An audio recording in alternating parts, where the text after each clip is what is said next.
we can jump right into it. Welcome back, everybody. We are joined once again with an amazing guest, Sergito from Meebits. An incredible story, I think, from the inception of Meebits to where it is today, and probably the most exciting, forward-looking period for Meebits in the history of the company. You've got a great background. I don't think I can do justice explaining who you are and how you got to where you are today, so I'll leave that up to you. But Sergito, we're so happy to have you here. Thanks, man. Yeah, no, I appreciate the invite to the show. Okay, background real quick. I think I'm getting really good at making a 30 You're second going on a good media tour here. elevator pitch. This has been a big week. I was just reposting the spaces here to my account, but the stream. Yeah, it's been a media tour. I had like 6 of this week. Wall Street for 12 years. Worked on your more traditional side of the world. Ended up coming to Goldman Sachs in 2009 after graduating UTSA. I was there for 5 years, then moved over to Barclays. I was there for 7, led the Latin America equity derivative sales team, and then kind of just fell into NFTs almost by accident after seeing an article about G Money buying his ape punk for like 140K. Did some more research, fell down the rabbit hole, and decided to leave TradFi, come to crypto. Went to Fireblocks, which is pretty much the biggest B2B company in the space when it comes to wallet infrastructure. So I got to work with everybody that was coming online, from small DeFi funds all the way out to like folks of the caliber like Gemini, Robinhood, and so on. And it was there that I really decided what I wanted to do, which was really go into called like consumer crypto, specifically NFTs. Now, along the way, I picked up a few punks and made friends in a bunch of communities. Specifically, the punks community is the one that I have been most active in. It's one of the guys that started the Punks Brunch, for example. Yep. Managed the Punks Telegram, and obviously Meebits. They're like the little cousins of the punks.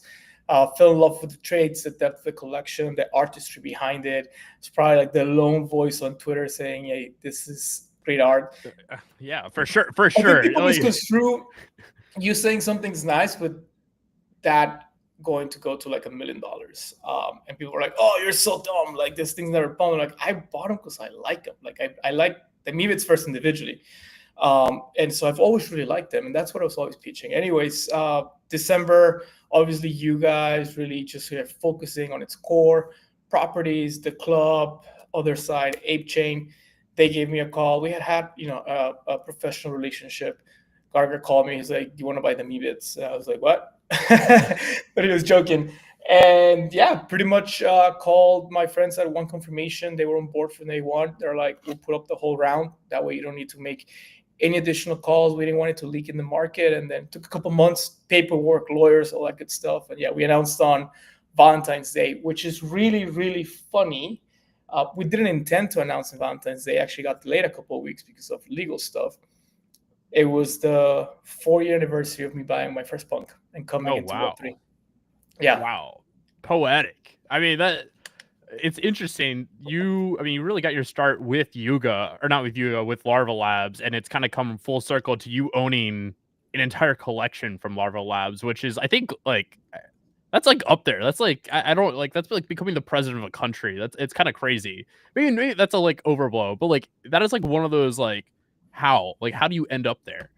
It's something that sometimes I just wake up and I'm like laughing in the morning, where I'm like, holy shit, like there's 3 collections that Larva has so far. Punks. Well, four according to some people versus I V1 and V2. Yes, sorry. Come on.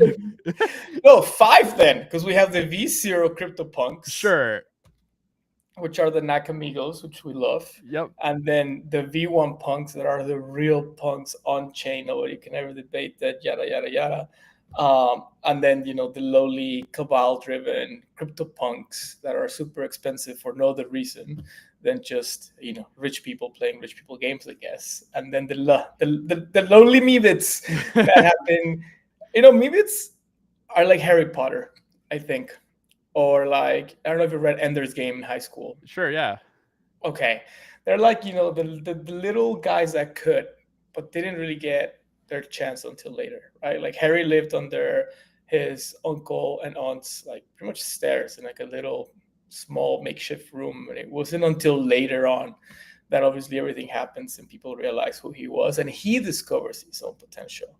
And they're same thing in that novel, right? Eventually leading up the army and destroying those aliens in like a video game style of like war setting. And Meebits, obviously Larva Labs, when they launched them, they were still thinking in the same mentality that they had brought Punks and Glyphs to life, which is we're creating artwork, we're creating collectibles, but that's it, right? Even if you read the blog post when they announced Meebits, they're like, we bring them to market with fully rigged 3D models so that you, the community, can take them into virtual worlds, can build around them, can run with them.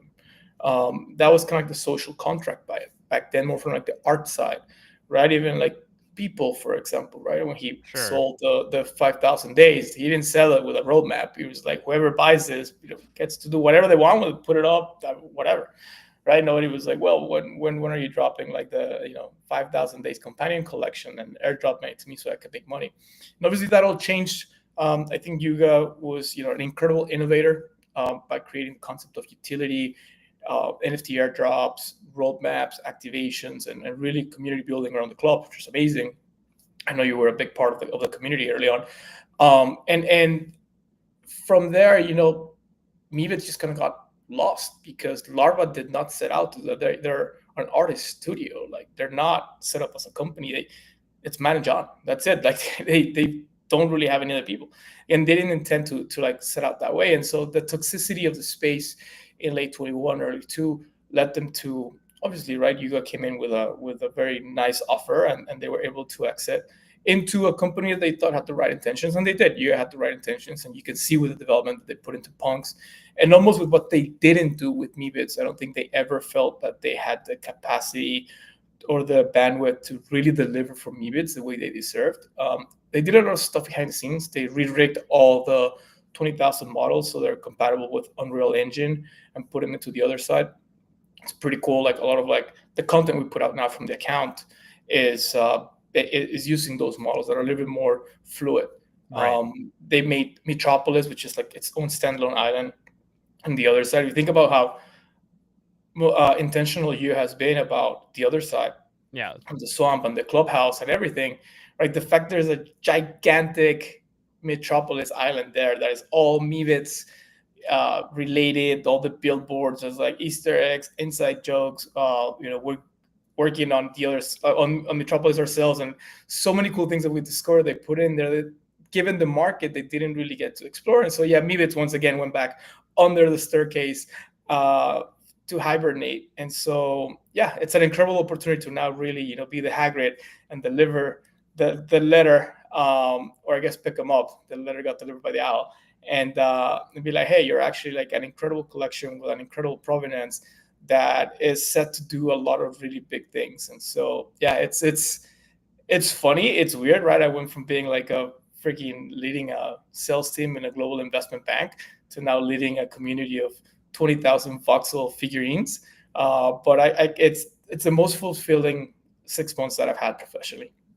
I mean, that's fantastic to hear. And I think a lot of people hear that and they're like, this guy's lost his fucking mind. This guy, like, like, what is he doing? If you're listening to this, you've lost your mind already. Like, welcome to the asylum. Yeah. But like, I actually hear that. I'm like, all right. And I've already seen it. You've proven it already. Having that background, having this other career path that led you into what you're doing today, and of like a very, I think some people would think it's like game related and culture related and art related, but we've seen already with the buyback program, the accumulation program, that is a mechanic, that is a strategy that you learn through banking. Yeah, it's funny because people like really focus on different like experiences and backgrounds that founders and other companies have, and I've never really said much about my time at the banks, because honestly, like, a lot of that stuff, I'm pretty sure I'm some sort of like forever NDA that I can't really talk too much about. But yeah, I mean, you spend 5 years at Goldman Sachs working next to the brightest people in finance, and then 7 years at Barclays at one of the underdogs investment banks. Especially for the product that we were in, we're really punching above our weight. And you learn a lot of things, and especially now that crypto is really entering the traditional finance system, and we're starting to get more looks from those types of players. It's a lot easier when you've been there and when you speak the language. We're like, okay, well, like we can integrate certain things, and so for example, this is stuff that I can't really get into details, but the acquisition contract with Yuga, when we bought the Mibits, we put a couple of financial instruments in there that were from back in the banking days, like a couple of options and stuff like that, that really gave us flexibility to maximize the capital that we had raised, make sure that Yuga was happy with some of the cash that we're getting up front, and there was an opportunity for us to acquire the rest of the Mibits that they hold in treasury. And so a lot of that was very, I would say, I wasn't really thinking about it in the sense of like this is the main part of the strategy. But now that I sit here and say, okay, well, actually, we can really put a lot of that stuff to work to help Mibits continue to transcend.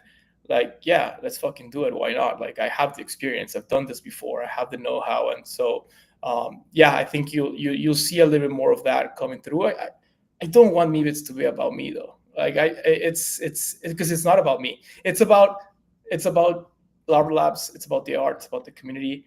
And so I want to be like a shepherd, but I don't want to be like Right. the person that. And it's funny to say that, right? Because crypto is very like founder centric, and like Yeah. stuff like, for example, Ovi used to work in the same trading desk as my wife, for example. Like, he's done a really good job of being like, I'm the ex credit trader, and obviously building rec brands to where it is and that coins valuation. I think that really works well because the art was all stuff that he created, the products and stuff he created. When it comes to Mibits, right, I'm just like the steward. And so I feel like, I want to do this for hopefully the rest of my life. We're really thinking 20 years out. And at the end of the day, Mibits will be there forever. And they'll be Matt and John's who work. And hopefully what we do over the next 20 years puts them at the same, on the same pedestal as punks and glyphs, which is where I think they belong due to the level of their artistic merit. So it's a delicate balance between like, maybe it's Sergito. Like, yeah, don't get me wrong. Like, it's great. Like, I appreciate, I love it that people like are about that. But Right. for me, it's more like, how can I enhance the Mibits and really put a foundation that will be a little more lasting than just trying to ride the present cycle. I mean, you come off as like a very authentic person, and obviously you're not doing this for just clicks and to get your name out there, but I think Luca has laid out a groundwork for being founder centric, and he's not trying to make it about him. He's trying to make it like, I'll put the spotlight on me, so that I can talk what I'm like, what we're building, what this team and what this IP is about. I assume that is like you're trying to run a similar game plan to that. Yeah. No, by the way, I wasn't referring to anybody in specific. I was just thinking Sure. crypto as a whole is, even like the crypto marketers will tell you it has to be founder centric. You see like people doing a really good job at it. Like, Winnie at Chipped, right? She is the brand, and she's been able to like do a super awesome job. And right, if you think about companies, you think of the founder. Usually the founders that are the companies that end up doing best. So it is a big, like, I think Luca has navigated perfectly. He set out like a really cool, he's really trailblazed in that sense. What I was saying is more so like Luca doesn't go out there and say, hey, like pudgies are great because I'm a great marketer. Oh yeah, no, He's of just course a not. spokesman. Yeah. Right. Whereas other people do go out there like, oh, my crypto company is great because I am the, whatever ever. Like, and it's delicate balance. And that's what something that I'm being very mindful of. And it's more so like, yeah, I have 12 years Wall Street experience. I've literally probably the only NFT founder who's ever structured and launched and distributed and sold an ETF, an equity structured note. I've, at the desk that I was sitting on at Goldman, like we owned like the whole country as coverage. So we were involved in anything that happened in Chile, Colombia, Peru, Mexico, Brazil. And as a junior analyst, when I started there, like that meant like I had to help out all the VPs and like do a lot of like the busy work for, we did the merger of two pension funds in Chile, for example. We brought the first ever infrastructure-backed bond in Mexico that traded on the Mexican stock exchange. We did the same thing in Peru. We did a lot of bond issuance. We did a lot of like IPOs, like book building, book running, selling, when Mexico will come to market, or Colombia or Peru, the governments, they will come and like, hey, we want to sell $500 million worth of these bonds into the market. Like, we had to build that book. We had to go out there and like really make the case, and then manage the whole, you hear to with IPOs like, oh, I got 2 shares, I wanted 10,000. Like, that happens at all levels. Like, I had to call my largest clients like, you wanted $200 million worth of this Peru bond, you got $50 million. And then they got me like, fuck you, I'm never doing business with you. And I'm like, oh, here we go again. Like, it wasn't even me. So that's where I was going with that. It was more like, you won't see like, oh, MiBits are great because Sergio's like, MiBits are great because our MiBits are great, and I will be a loud spokesperson for them. Well, I'm excited. Again, that background, your history, and your experience only aids, and I think the goal of making MiBits the best that they can be. Today in 2025, MiBits, they look different from a like, how do people look at them than ever before. What is the bull case? Like, what is your bull case to anybody who's like, hey, I'm looking at MiBits, I'm interested, what's going on here? What does the future look like? Yeah, so the bull case is their Larva Labs art, and Larva Labs has transcended that, right? Like, they are the highest grossing living artists in the world. Their art in the form of punks, glyphs, and MiBits has done over $4 billion of secondary market trading.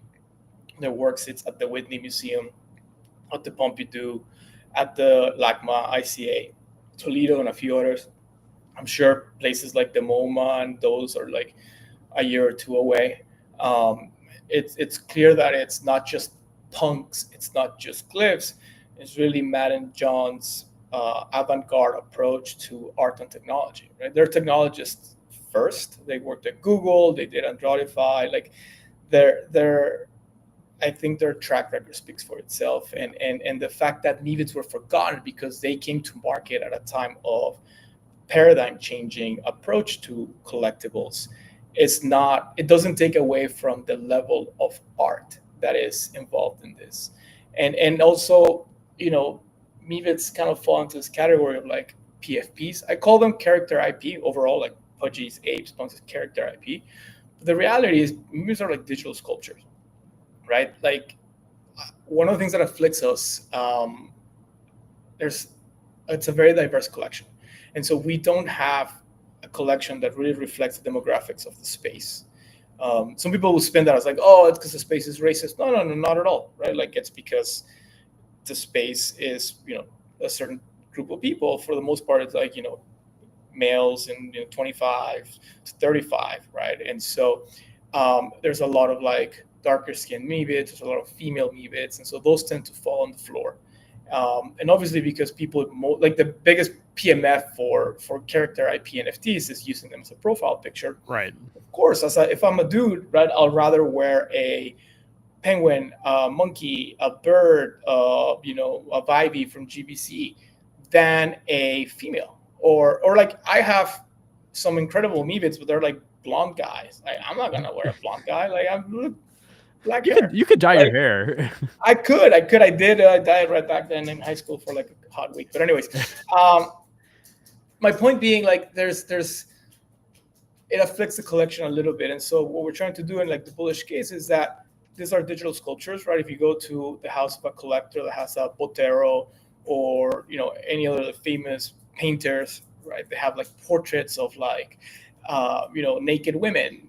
They didn't buy those pieces of art because they look like them, right? They didn't buy the Botero, which usually, for those that don't know, Botero is this Latin American artist that traditionally paints and sculpts big fat people. And you don't buy a Botero to be like, oh yeah, bro, because that's me, I'm gonna put it on my Twitter PFP. No, you buy it because you understand the value of the work that represents, it being a Botero. And so that's what we're working towards with MiBits. It's really bringing about the realization that these are digital sculptures by Larva Labs. Now, that's what I would say the intrinsic value. We're thinking of like call it like a stock or an option, right? Like, that's a percentage of money that the value that's in the money. Now, what the optionality is, that what we're bringing to the table with MiBco is really this ability to deploy the capital that we raised to make Meebits being more than just digital sculptures. We call them digital sculptures that are fun and functional. What does that mean? Matt and John ship Meebits with all these models that you can integrate to metaverses. Like a lot of people are like, oh, the metaverse is dead, Second Life, whatever, like it never really worked. Other side, obviously, very polarizing to some. The reality is like the metaverse is here. Like this is the metaverse. Like the fact that we log on to Twitter and we put on like our digital suit, right? Our mocap suit is logging on to Twitter and putting on like your mask, that's your PFP. And like, I don't know, some people are very different from what they pretend to be on Twitter, or are not. But that is to me the metaverse. We interact, we do commerce, we do so many things. And as that moves forward, I think maybe it's gonna play a role as the next layer, which is AR. I really do think that AR will start playing a much bigger role in our interactions. I mean, to this day, people walk around like this, right? Everybody just walks around like this. I see it. I catch myself doing it. I see folks doing it when they're driving. Like they're driving and they're like this. Like everybody's looking at the world through their phone. That's going to become glasses one day. Or maybe it's just going to stay on the phone. And so if we can enhance that reality with 3D stuff, like Meebits are right up there. And so that's, again, something that we're working towards. The community is great. Trades are awesome. I think, again, the collection, the artistry really speaks for itself. But we'll do a lot of fun things along the way. We, for example, Ape Fest, I don't know if you're going, we're going to have a booth at ComplexCon, really start trying to bring like the fact that all the Meebit trades were inspired by New York City streetwear into kind of like top of mind for people. We have a really cool collab that we're launching that weekend. We also rented, sorry, I'm getting weird text. We're renting 6 helicopters to fly Meebit holders around Las Vegas strips. Not strips. Because I think that's really freaking cool. You'll be in Vegas. Why not? Like, that's crazy. And you're just doing that to create buzz around what's going on. Because no, we want people to like realize Meebits are back. Like we're here. We're like gonna make this a fun collection to be a part of, a fun social club to be a part of. But the main, I think, if you had asked me 4 years ago, and if you ask me in 20 years, I will give you the same answer. It's the intrinsic value of Meebits is that they are the same. They were created by Larva Labs, and Larva Labs themselves will tell you that these are their most ambitious project, and they were inspired by everything they couldn't do with punks. This is a legit quote that's on our podcast with Matt and John. Everything they couldn't do with punks, they did with Meebits, down to the marketplace that's coded into the contract. Like punks don't have the ability to offer in-kind trades, whereas Meebits do. You can offer me 5, floor pieces for like a nice pick from the collection. Right. And that we don't have to interact with any other third-party contract. It's done internally, and I think that's incredibly valuable. Do you? I think you tweeted about this. The issue of punks was that everybody at one point was screaming, "Hey, like nobody, like they're not doing enough," and your guys aren't doing enough of Bored Ape Yacht Club. And now today we look back and we're like, actually, the fact that nobody's touched them, that is the bull case there. Do you think the complete opposite case is for Meebits? It's like this is a collection to be touched and used and like integrated and like evolved upon instead of being left alone. Yeah, so I don't think the complete opposite is the right answer. Okay. I think it's a good balance of, okay, what is it that we have? Obviously, there's now almost like the term technical debt. Yep. Right? Like I'm unfortunately familiar with technical debt. Yeah, so for those that don't know in the audience, right, it's when like a company grows a product really well, like it just gets really big, way more customers than they expected. And so things start breaking, and instead of you really like deploying fixes that are fundamental, you start kind of like patching things up, and then things break more. Right? It's kind of like a natural course of life for any startup. And I think Meebits have a bit of almost like technical debt in that sense, where there's a very hardcore, dedicated community of people that love Meebits, that appreciate the trades, the lore, the culture, the provenance. And so I want to really be able to acknowledge that and almost like reward that. I'm careful using the term reward because people immediately expect like, oh, we're going to get free money from the sky.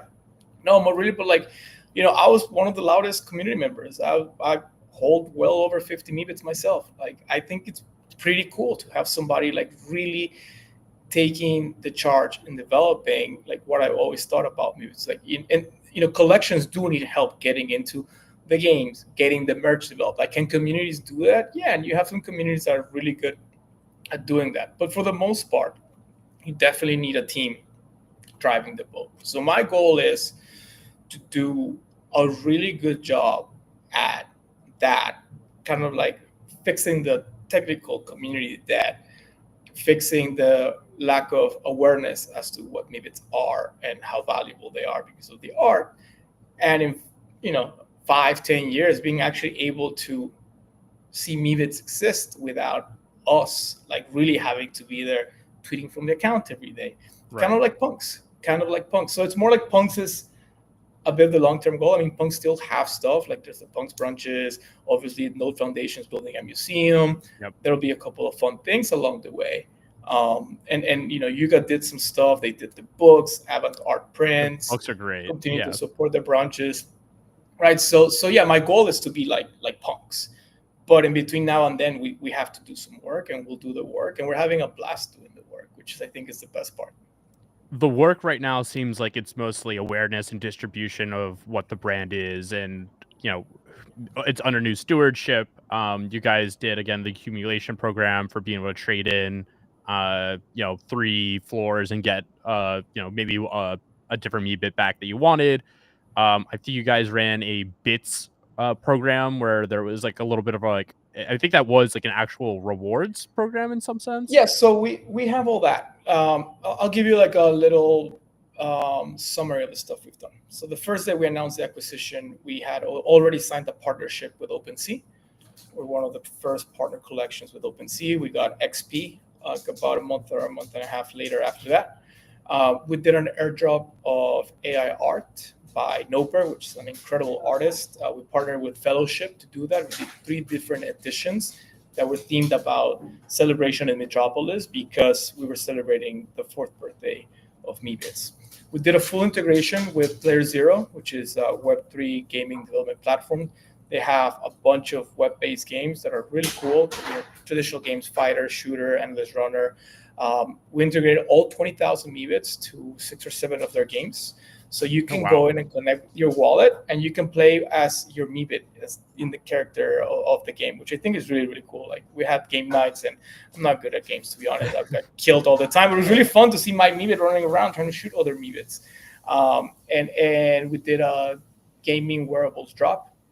We launched some really cool wearables for Meebits and the Player Zero universe. We did a partnership with Think Agents, which is really cool Web3 adjacent AI protocol that really allows you to own your AI models without having to give that out to like OpenAI and so forth.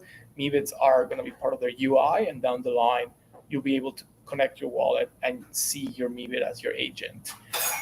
Recently, we did an art drop with Chikai. That was a partnership. Holders of both Anomalia, which is his collection that just got awarded or nominated for the Lumen Prize Award, which is one of the highest prizes in like emerging tech art. And we did this really cool collab with them. It was a free claim for holders of both collections.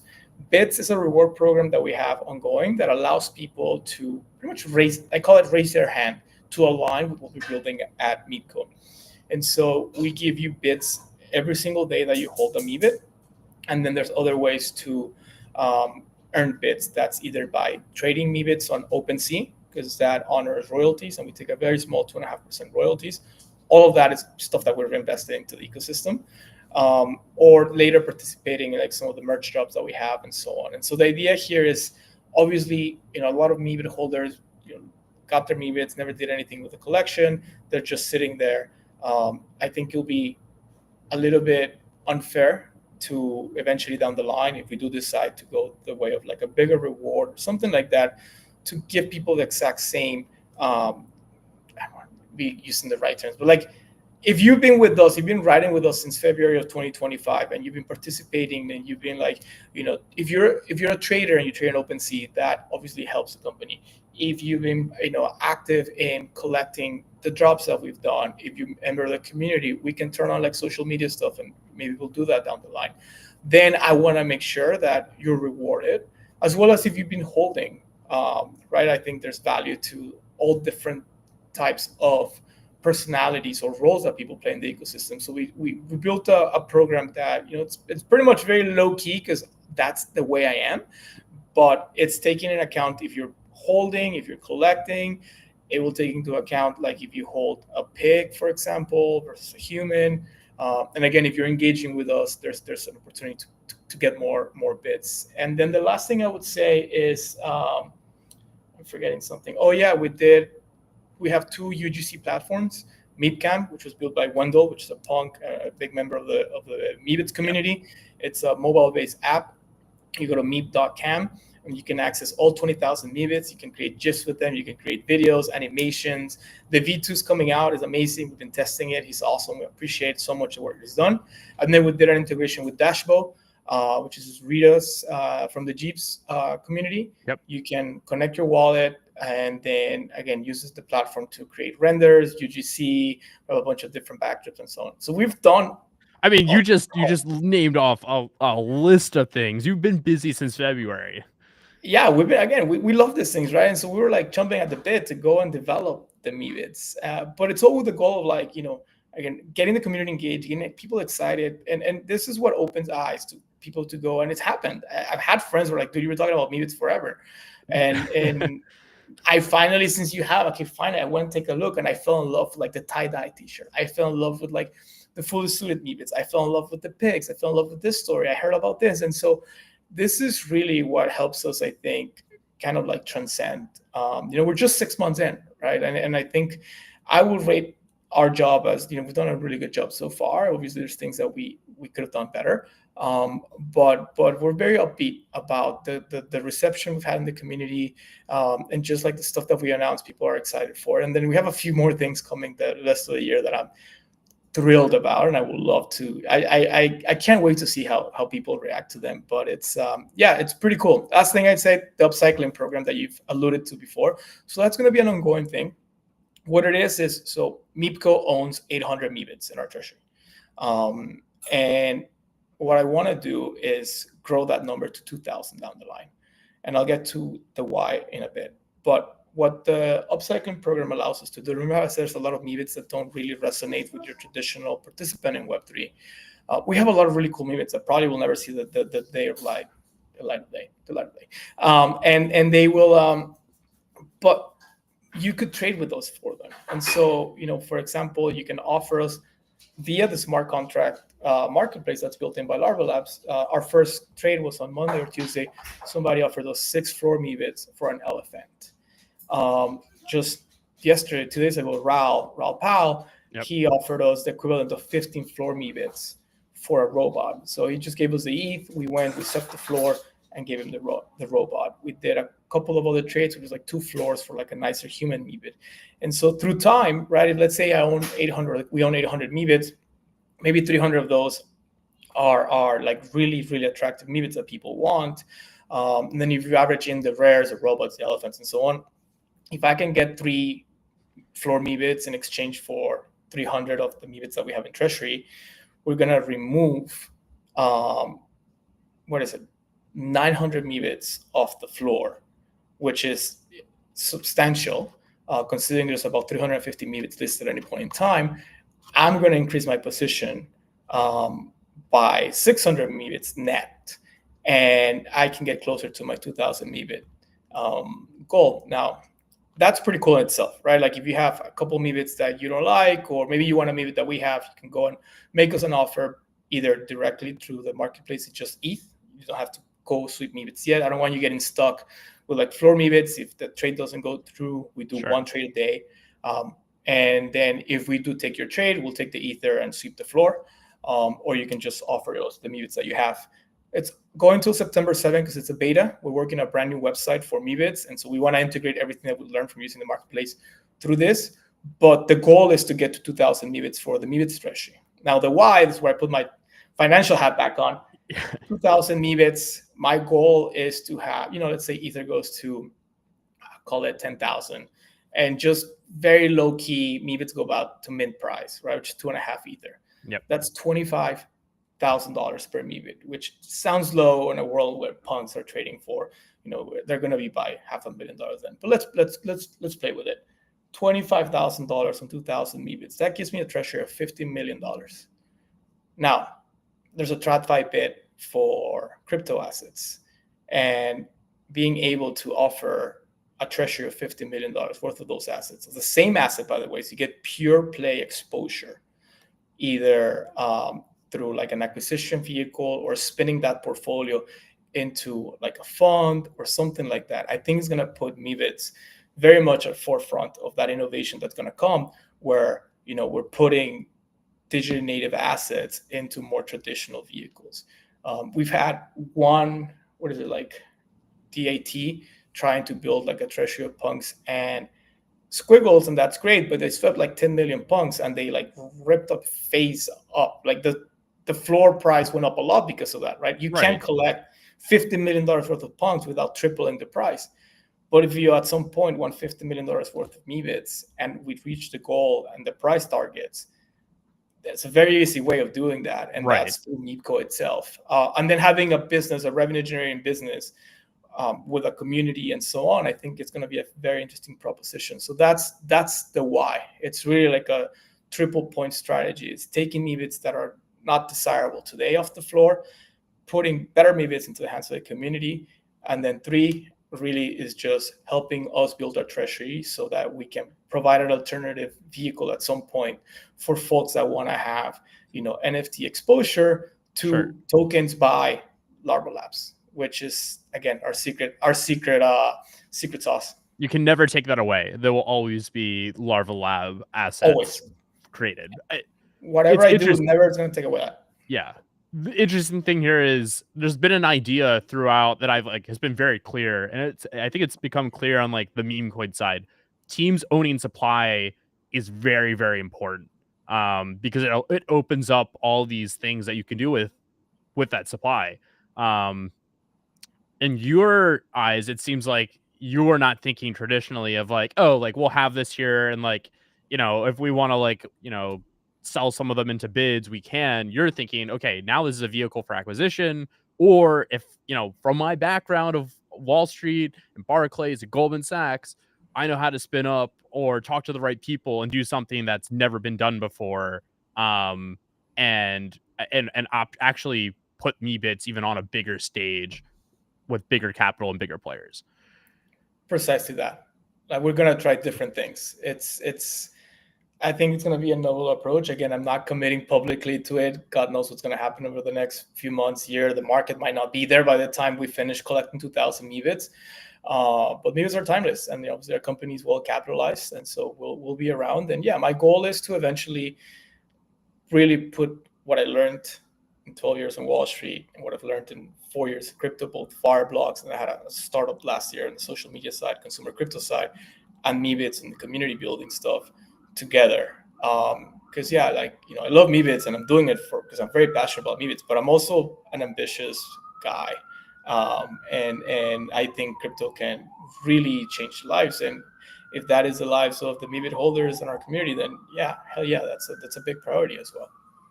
I want to ask, because we've talked a lot about like the why and how you're doing the accumulation and how you're kind of thinking about the company's future with regard to that, but I'm very curious around how you're approaching the idea of marketing and distribution. You mentioned merchandising in Complex Con, which we haven't seen done. We haven't really seen like a company come out like start swinging like, hey, we're doing merch, like come buy it in a while. Like it's been kind of like the 2021 companies that have like done it already. Curious what your strategy there is to be cut through all the noise on the timeline. And all these other projects that are doing similar activations. Yeah, no, I think you nailed it there, right? Cutting through the noise on the timeline. I think sometimes NFT projects err too much on the side of trying to please the folks that log into Twitter every single day, and miss the bigger boat. I mean, going back to Pudgy, for example, if Luca had worried about what people were thinking every single minute, I'm sure he keeps an eye on it, right? But like they went out and they built partnerships and distribution channels and like really cool things that hadn't been done before. Now, again, I don't want to be the fourth or fifth NFT company. I mean, there's others that have, to your point, 3 or 4 years lead on this. So I think Ovi's rec drinks idea was incredible because it was a brand new vertical.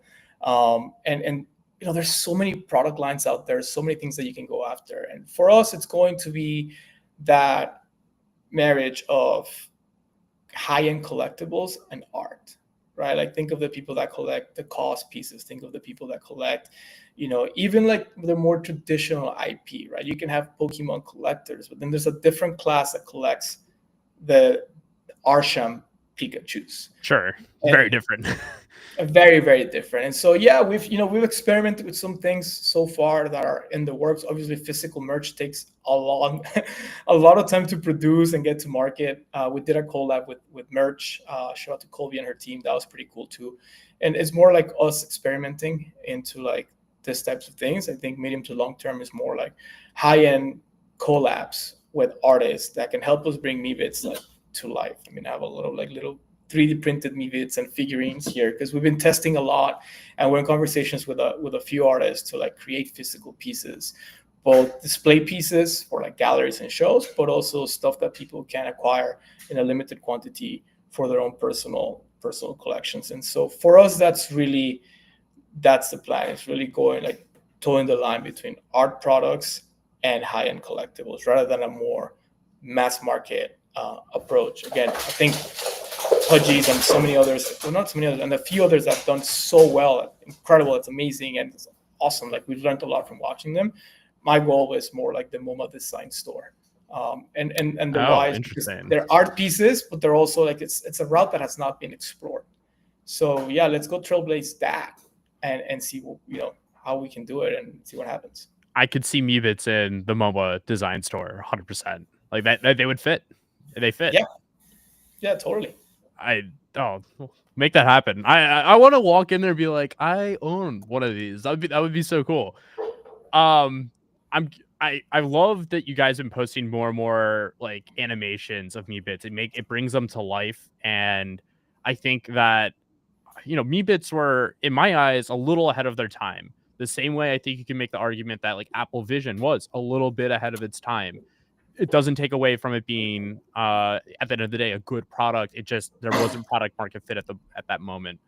Are you guys? It seems like you guys are going to lean very hard into that. Like we still aren't at that like AR level. Are you guys focused mostly on like mobile phones, I guess, at this point, or like how are you kind of playing with the hardware isn't there quite yet?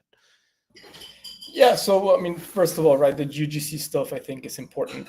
Obviously, that's why we made the investments on those partnerships, and we're kind of pushing that direction. Obviously, AI has really turbocharged the ability for people to play with not just their Meebits, but the Moonbirds are all over the timeline with their AI activations, and that's pretty cool. So for us, yeah, we have an incredible creative director in Bailey. He makes really, really cool work. We have another artist, goes by S10, who's been like really, really also just like running with things. We're making custom PFPs for any Meebits holder that wants one, given that sometimes it doesn't, the screenshot from like OpenSea doesn't really work, and we have the models, and so we're able to offer that. So I would say that's like stage one. Again, a bit of that technical debt that Meebit community had. Stage two is really, and it's funny, I was just reviewing some of like the AR stuff that we're looking to do. To the point earlier, right? Like the tech wasn't there 4 years ago. It's probably still not there, but if we can help push it forward, right? If you think of like Pokemon Go, right? Like that was an incredible thing that, for some reason, even though, it was so popular, like other people didn't follow it. Maybe because they didn't have the IP to really create a community that will want to go and experiment that. I think that we do own that type of the IP. And again, like in this world where you want to flex, your digital wealth, where people are flexing fake wealth on TikTok, right? People renting airplanes just for the photo shots, or like, buying like empty bags from like high-end designer store, just take pictures with them. Like the fact that you can flex Meebits or your Meebits with some of these tools, I think it's going to be really, really cool. And yeah, I mean, we're pushing, we're working. There's no answer just yet, but we're doing the work to try to figure out what the right format for that will be. And in the meantime, we'll continue to support the UGC tooling that we built, as well as, we're doing 2 streams a week with Bailey. One is just a community stream, so people can come and chat about the meeps. And then on Thursday nights, we have more like a builder stream where he's teaching almost like a class series of how to use Blender, how to use all the tooling. He's giving out, different kits for people to like take some of the assets that he's made, and like, I don't know anything about 3D stuff to be like how to make it. Like, obviously now I work in it, but Right. no. So like really empowering the community to have the right tooling to go out and really take advantage of what they're buying, which is, the digital sculptures by Larva Labs. Right. So yeah. Yeah, I think that's something that I've seen work really well is just empowering the community with the right tools and then giving them a platform as well. It seems like you guys, whenever somebody comes up with an idea or posts something, you guys are engaging and you're not being like, oh, like, you're not one of our partners. We're not gonna like hype you up. Like, you guys you're like, if you're here, like, even if when people are buying, you're like, oh, who just swept? I want to talk to you. I want to meet you. That like hands-on white glove like level of like this guy is bought the fuck in is amazing. And I You think know that's who what sets people up for winning. I kind of learned that from Luca, actually. I've never, I've had penguins, typical bought, sold, regret selling. Um, they made a very intentional decision, like halfway through like 21, to just pick a couple of communities and really dive deep in them, because PFPs, again, they're like your online identity. It's like, it's like one day you wear a suit, the next day you show up to the office in like a bathing suit. Like, that doesn't really work. At least doesn't work for me. And so I picked punks, meeps, dick butts. And that's why, like, dick butts are amazing. And kind of just left behind like other different types of communities that, even though I like them and I respect them, I just didn't really have the bandwidth for it. But a lot of pudgy friends, and been to a couple of pudgy events, the last one being at Basel right before they announced the token. And Luca's always out there saying hi to people, like welcoming people to the party. Like, I don't think he's there the whole night, but if you're there early, like the first 200 people in line, he's like, hey, thank you for coming. I appreciate you being a holder. That's really cool and super meaningful. And so, yeah, we don't have a lot of events just yet, but if I can personally, or the rest of the team can personally feel a new Meebit holder, feel welcome, understand where the resources are. Like, hey, people having like sweeping a bunch of Meebits. Yeah, hell yeah, we'll send you free merch. Like, thank you for the support. I think it's important. And so, again, having the privilege of watching so many builders achieve so much in the last 3-4 years, and then some others that didn't, and like kind of like learning from their mistakes, is something that, it's kind of like a knowledge moat that we can't just ignore. We have to use it to not just to our advantage, but for the advantage of the Meebits and their community. Right. Outside of the Meebits, like what, and you mentioned pudgy penguins and dick butts and punks, but like, are you seeing any other NFT collections or founders that you're like, wow, like this is great, absolutely love it. I think they deserve some roses. Yeah. So, I mean, I think my message has always been, I'm cheering for the space to grow. So if I leave somebody out, it's not because I don't like it, don't support you. Sure. I mean, I think I'm the one founder who's like actually bought every single drop from the main projects over the last month and a half. I'll tell you, a lot of those didn't buy our Meebits merch. That's fine. But I'm supporting everybody that I can, because let's say we're in the top 10 by market cap, right? Let's say we're number 10. Let's say we're 5% of the market. If I'm 5% of a market that's worth 100, then I'm worth 5, which is nice. But if we can like work together of sorts, or just really push the space forward and retain that 5% of a market that's worth 1,000 or 10,000, right? Then even though I keep my market share, which obviously I'm competitive, I want to grow that within the space. But if we grow the space 10x, 100x, like my net is going to be, just a beta growth of that, which is incredible. So people that I love, we've talked about the big guys. I want to give some roses to the guys at Good Vibes Club. It takes a lot of balls to launch in the depth of a bear market. They went for it. The art is great. It's fun. It's a 3D collection, so obviously, like, immediately just bonding. I never seen them or met them before. Like, honestly, I had no idea this was happening, and this is Two of when the we were like greatest guys ever. really heads down on the acquisition. And then I met them in Portugal, and I literally remember I called Bojango guy Hunter, our head of ops and community, and he had been involved in, like, just minting and stuff. And I called him. I was like, dude, I fucking get it. These dudes are awesome. I was with Tyler in Lisbon, and I'm like, how do you guys still have energy? Like, Chris is like a little machine, and like, but you can just tell one thing that I developed in Wall Street is like you learn how to read people. Like, you immediately know how to read people.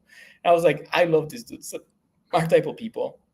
And so, yeah, and then it takes balls to launch in that market, and they've done so well. Their community loves them. They're like the same thing, doing streams. They did merge. They had events here at NFT NYC. So shout out to them.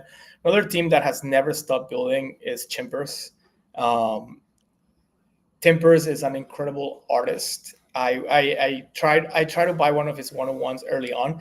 Then freaking Xcopy, who obviously we all love, but he fucking tweeted it out and tweeted the auction out, and I got just completely mobbed by everybody else. I thought I was gonna steal that 101, but just again, you learn to like understand levels of artistry and pixels. I mean, Timper is a master of pixels, and so you can see that with Chimpers. They've also done a really good job at translating that into like the really cute stuff they're putting on Instagram and TikTok, right? They're going head to head with Pudgy Penguins, which obviously has a much larger team, much larger resources to grow that with their stuff. So that's really, really cool. They were some of the first ones to reach out and like extend a hand, like whatever we can do to help you guys with Miko.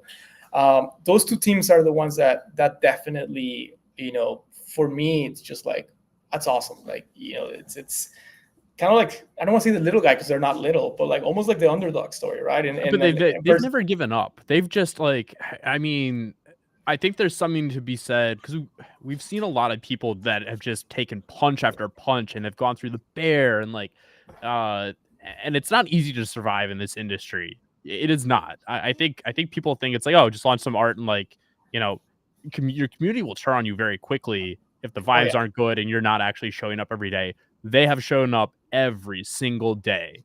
It deserves roses for sure.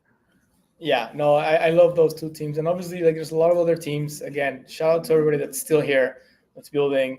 I don't like to make it a martyr where people are like, oh, well, you left and then you came back. I mean, people do have to like, make rent and put food on the table. So I respect people that had to take time off. I respect them more than people that grift, that steal, that lie, that cheat. Like, fuck those people. Like, those are people that we should definitely kick out. But folks, I had to take a little break because, freaking, rent's due, baby's crying. Like, just if Life you don't happens, like it, man. don't buy it. Like, if you don't like it, don't buy it. Like, stop being toxic on the timeline. Like, life things happen. And so, but yeah, definitely, props and much credit to those that stuck around and showed up and kept building, kept trying to deliver, kept bringing the vibes. And then obviously like learning from folks like, Garga, obviously that's like a Steve Jobs story, right? Like building something that's like a rocket ship, leaving it kind of like thinking you're putting it in better hands, realizing that's probably not the best decision, coming back and taking all the heat as you're trying to rebuild in this space, which is like so tough sometimes. And obviously Luca, Spencer did such a good job at reigniting the Moonbirds community, just absolutely crushing it. Very much his style. And yeah, there's like a lot of really, really cool people. And then like folks like OpenSea, right? Like same thing. They realized they were not, playing their part. They went and they hired an incredible roster of people. I was out with Devin and Chris last night. Yep. And they understand. They understand the mission. They know, and like the people they've brought onto the team, like Ballon and Adam Hollander, and then so many others. And then some of the OGs that stayed or have been there a little longer, Adam Milenick, right? Like everybody loves him. He's like Adam is just like the backbone of OpenSea right now. He works his ass off. Yeah. So like seeing teams like that, seeing people of that caliber and that quality, it gives us kind of like a lot of motivation too. Because that also brings up the competitive spirit. Like, fuck yeah, I want to win. Like we want to win together. But I also kind of you were a very big guy on like the togetherness, like we're a whole market. Like you even I'm tweeted an old about guy, like the man. Apple stock fluctuation. You're like, hey, if we're worth 9 billion as a total market, like we're so small still. We need like how do we grow the market? Tell you what, I'll be 40 in a few months. Like I act 25 sometimes, but been around the block a few times, and again, I was in a very high intensity, like cutthroat industry for many years, and yeah, I do think that for example, ETFs when they started, they were like the laughing stock of like the investment market, right? It was all about kind of like the mutual funds, Vanguard, all that stuff, and then ETFs little by little just started growing, and now they're like the behemoth. They pretty much move the market just on the flows going to the ETFs. I mean, for crypto, the Bitcoin ETF and now the Ethereum ETFs have been such an important role in like getting adoption. I mean, I don't know how price going up means adoption, but that's for another day. But if the ETF participants had become very PvP at the beginning and not really work together to grow the mind share of the ETF as a really good investment vehicle, and not just for like buying and holding, but also for like expressing sector views, country views, right? Like now if you want to do a trade where you think Mexico is going to outperform South Africa, right? You can do that by buying the iShares Mexico ETF and shorting the South Africa ETF. So it's like same thing with like sectors, right? Technology versus utility, and like market caps, right? Like small caps versus mid caps. And now there's like so much innovation being wrapped in ETFs with daily yield ETFs, a triple inverse shit. I mean, that shit's toxic. I don't like that, but that would not have happened had the early ETF pioneer. There's a guy named Reggie. He's like a legend. He's like the godfather of ETFs, and his personality was like, hey, let's grow this shit together. And so for me, like, yeah, we're doing new things as an industry, but we're also humans, and humans are cyclical, and we go around the sun every 24 hours, or like on our axle every 24 hours around the sun every year. Like we do a lot of things the same way, and so I think taking lessons from the past and applying them and making them better is important, and that's why I think working together to grow the pie is key, and it's going to get us further faster than everybody trying to PvP each other. Man, you have me like so amped up on this idea around like the financial tools that crypto and NFTs can lean into that haven't been leaned into yet. I feel like that is like green pasture for somebody who knows how to navigate that world. I think it's going to be a lot of fun. Again, let's hope that the market holds up. If you read any of the books from like 2017, like there's this book, The Infinite Machine, about the creation of Ethereum. You read the last chapter, it's about like all the exciting things that were happening, or like the second to last chapter happening in like 2016 to 2017. And it's like, oh, Goldman Sachs is launching a crypto trading desk, like Bank of America saying like Bitcoin is the future. Like you start to see a lot of the same names that we saw back in 21. Because I worked at Fireblocks. I worked with all these banks and their pilots that were doing for like all this shit. And they never went anywhere because the market turned, right? And now it's 2025, and I see the same names because it's obviously like there's no new banks. And they're like, oh, Goldman is doing this, Bank of America is doing that, IBM, Google, like all it. And I'm like just praying that the market either holds up this time to where we actually see further development, and or the institutions have much more conviction nowadays. The technology has been a bit more proven than the last two cycles to really stick it through. Because like it's such a reflexive industry where price goes up, everybody wants to do things, price goes down, everybody's like, oh my God, we're such idiots. So hopefully with the couple activity from price, a little bit more than we have in the past. I love it, man. I love it. Sergito, I gotta thank you so much for making the time to hop on the show. If you aren't already, make sure you're following Sergito at Sergito on Twitter. Make sure you're following the MeBits account. Make sure you're looking at the MeBits that are up for sale. And if you have any questions, obviously reach out to Sergito. Anything to end on here that you want everybody to know? No, again, thank you so much for having me today. I appreciate the time and the platform and the questions. as far as Meebits go, yeah, like keep an eye on us. I think it's going to be a really fun rest of the year. If you're curious about Meebits, look beyond the floor. I think just looking at the different traits, just so that you can see what the collection is about, is just a fun exercise. Now, if you can afford above the floor, great. But if not, just we have a lot of other cool things coming down the line that will allow you to be part of the Meebits community without having to buy a Meebit that you might not like or whatever that might be. So I would love to welcome every single body to the Meebits community. So yeah, shoot me a DM if you buy one or you have any questions, and we can talk Meebits all day long. I know you want to talk Meebits. I love it. Sergito, thank you again, man. I'm looking forward to watching what you pull off and what you do over the coming months here, and we'll be in touch. Thanks, man. Appreciate it. All right, brother. Cheers. Thank you. Okay. So we just wrapped up with Sergito. We're gonna have on another guest now. This is the first time I've done a back-to-back. What is up, brother? We're gonna roll right into it. Mic check. Can you hear me? I can hear you. That was perfect. Cool. We didn't do a mic check or anything. Yeah. Give me 1 second here. I gotta shoot one text off. Of course. I'm like setting my shit too. I'm retweeting a bunch of stuff right now. Yeah, drop a retweet. We'll jump right into it in a second here. Oh, fantastic. I'm fired up about Meebits now. This is I feel like I'm back in 21. This is insane. I would love to hear about that. Because I saw Meebits ages ago and didn't like Bored Ape buy them, right?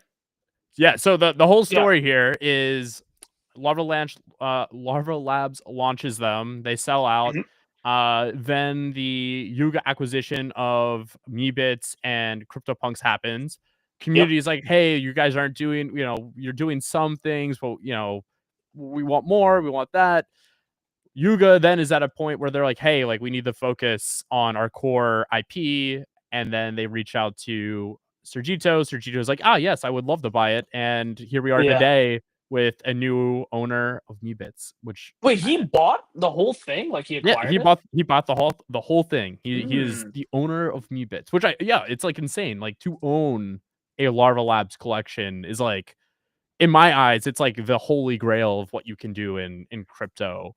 Maybe because I'm broke and poor, I never understood the idea of like, let me go acquire this thing. Like I even saw like 2-3 years ago, Kobe DM'd Yuga, what's that, Gargo, and was like, yo, are you selling Bored Ape or like the Punk IP? Like I'd be interested in buying it.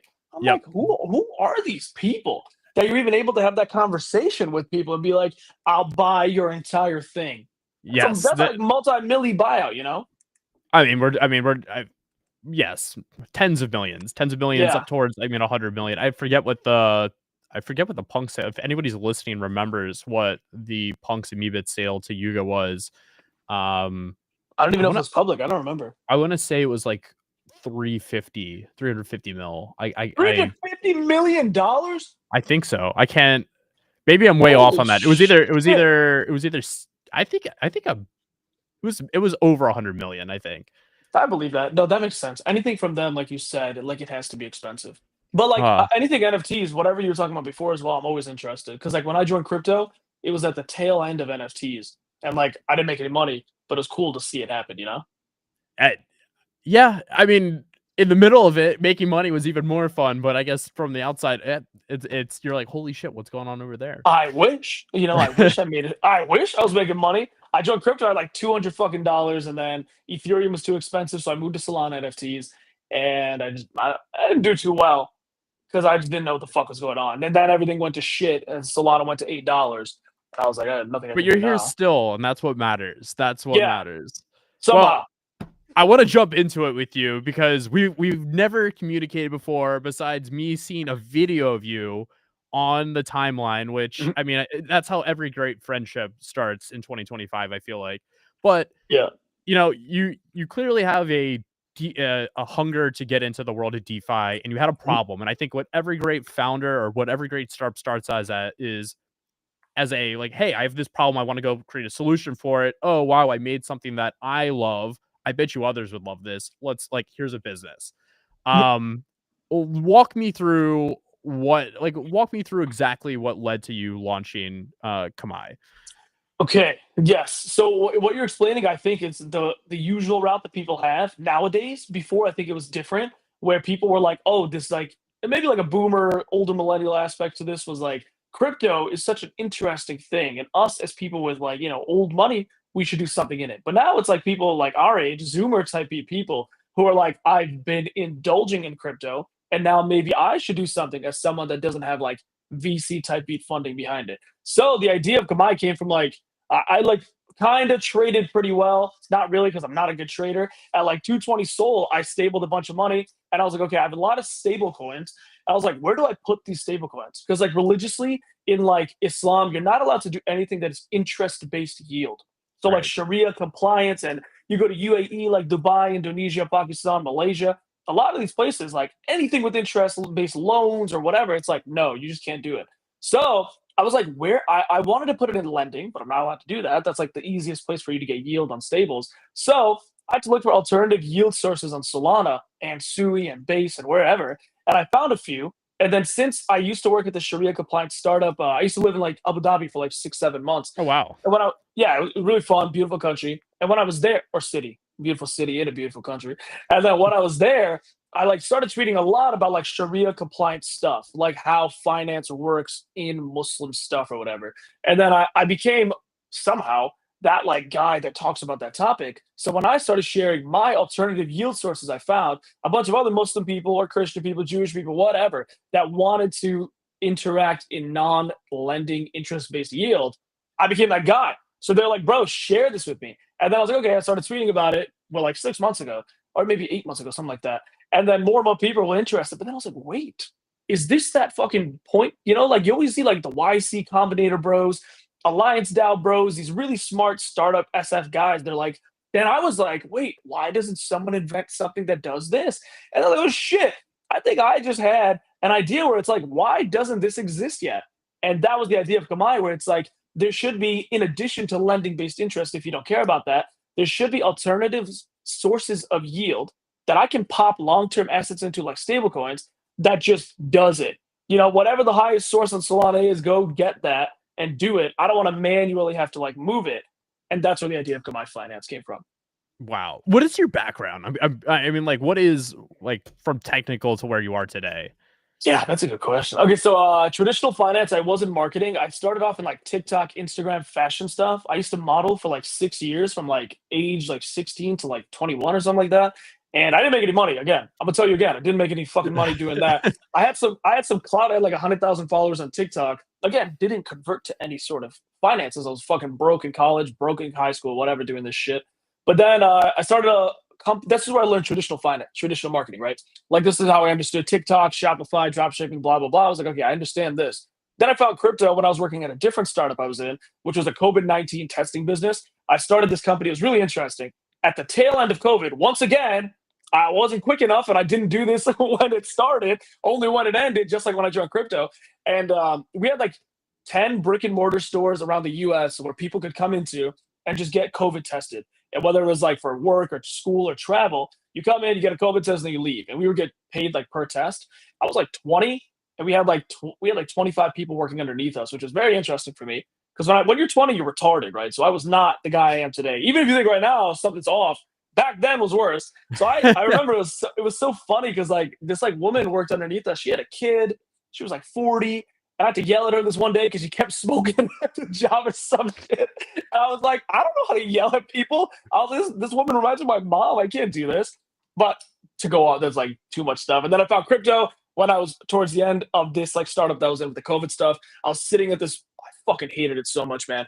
I was sitting there 13 hours a day, and like 2 people would come in because COVID sanctions were off. So I was like, this business is cooked. There's no point in even doing this anymore. And then my friend was at Ethereum NFTs. That's how I found Ethereum NFTs. I was too broke. And then I went to Solana. And I've been just doing stuff on Solana ever since.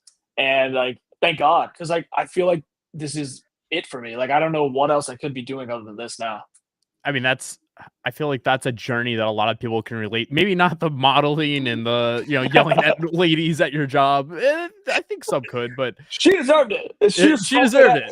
Smoking at a health clinic, bro. You can't do that. You can smoke anywhere you want. You just can't do that here, bro. Insane. Yeah, but she was great. She was a great lady, and no bad vibes against her. But that transition from like, oh shit, ETH is expensive. Yeah. Like, I mean, a lot of people forget like $400 for a transaction. That was, Uh, I mean, I have people Today, like people yeah, are, all-time high today. I have people complaining because like we're building out a trading platform. I have people that are like, hey, I don't want to pay 0.01 Sol for a transaction for like, my bribe or my prio. And I'm like, Yeah. buddy, you don't know how bad it, like, if you were like in the game, that was a cost of doing business. So like, Yeah. don't hate the player, hate the game. But like, man, if you wanted to do a swap, $200, maybe $400 NFT mints, you might have been spending $1,000+ on NFT mints. So yeah, Yep. that drove a lot of people over to Solana, Mhm. and that's how you kind of get your start in. Where does the DeFi journey for you start? Because I think that's where, again, Kamai comes into like, this is a DeFi company. Yeah, for sure. First of all, I just want to say today, 30 minutes ago, Ethereum all-time high. So we were Oh, wrong. We were talking. We said, "Oh, the gas yep. fees is too high." Yep. People don't give a fuck. They clearly don't care if it's at all-time high. Just saying. So I was very wrong publicly about my ETH trade. I had ETH at like $900. My total net worth at that point was like $5,000. So like 20% of my money was in ETH. 20%, And then I think I sold it at like 1,100, something stupid. But to answer your question about DeFi, I think truly, I believe like stable coins and anything based around stablecoins and DeFi on-chain yield is like one of the best selling points of crypto. It's not meme coins. It could be, of course, meme coins, trading, like trenching and blah, blah, blah, creator capital markets, which we'll talk about later.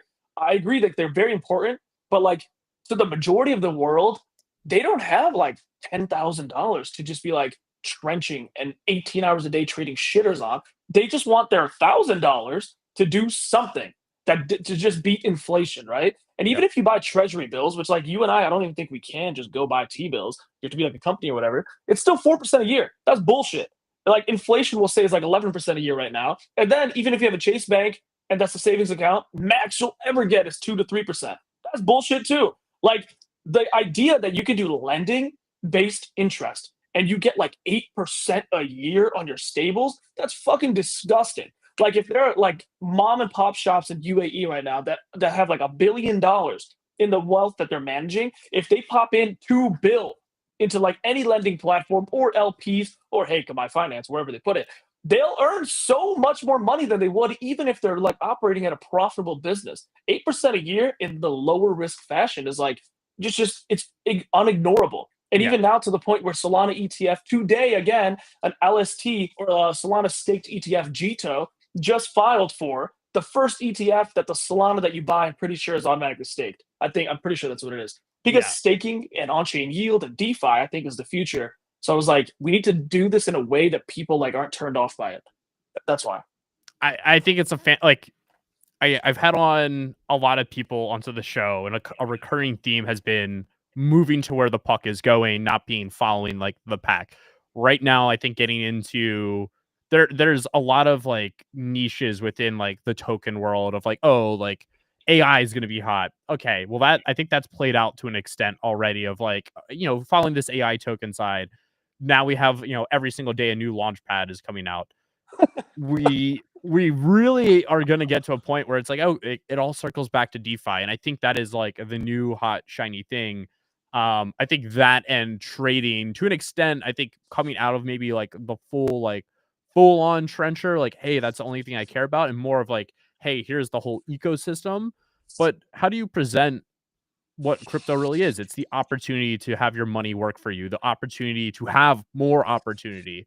And it sounds like you're on the right path to like being ahead of where I think a lot of people are going. I hope so. I really hope so. Because again, like I don't even know the revenue model that we created for Kamai is like fee based. So it's not like I'm going to be a fucking millionaire off this idea. No. Ideally, if volume comes in, other people are making more money, and then if we deserve, people can make money on the team side as well, whatever that is. So again, like I'm not really gaining anything from that. I don't really like. There's no fucking token that I'm going to have 60% of or some bullshit like that. No. But like I think that people we need to somehow show not just like not on-chain people, but on-chain people as well. Oh shit, I fucked up my camera. But we need to show people that like, look how much cool shit you can do. And like they're not paying attention to the majority parts of crypto because it goes in metas, right? Like trenching was a meta. Everybody and their mom was on like the pump fund explore page trying to find the next runner. Then that died. Then, like you just mentioned, the AI meta came. I lost all my money. I got fucking rinsed in the AI meta. Got cooked there. Once again, tail end of shit. I operate so slowly. I don't know why. And it's like metas, right? So if you can capture a meta that even in a bear market where volume is low, interest is low, BTC like ETFs aren't getting like fucking $1 billion of inflows every day, then I think that's a product that would last and that the market has shown is worth lasting. You feel? I feel you. I feel you. I want to get a little bit into maybe like the business model and your plans. Like we'll dive into the company. I love first. I mean, are you raising for Kamai right now? Yeah. We're trying to raise just enough so I can pay the people that are building it, and then the legal fees and like operational whatever. I don't really, again, like there is cause for me to raise like I don't know 5 mil, 50 billion evaluation bullshit, whatever. Well, what am I gonna do with $5 million? Like I don't fucking know what I'm gonna do with that. I want to pay like the four people that are working really, really hard on this product on the back end, stuff that I can't do. And then there has to be a marketing budget. We'll like set up the legal. That's all I want to do.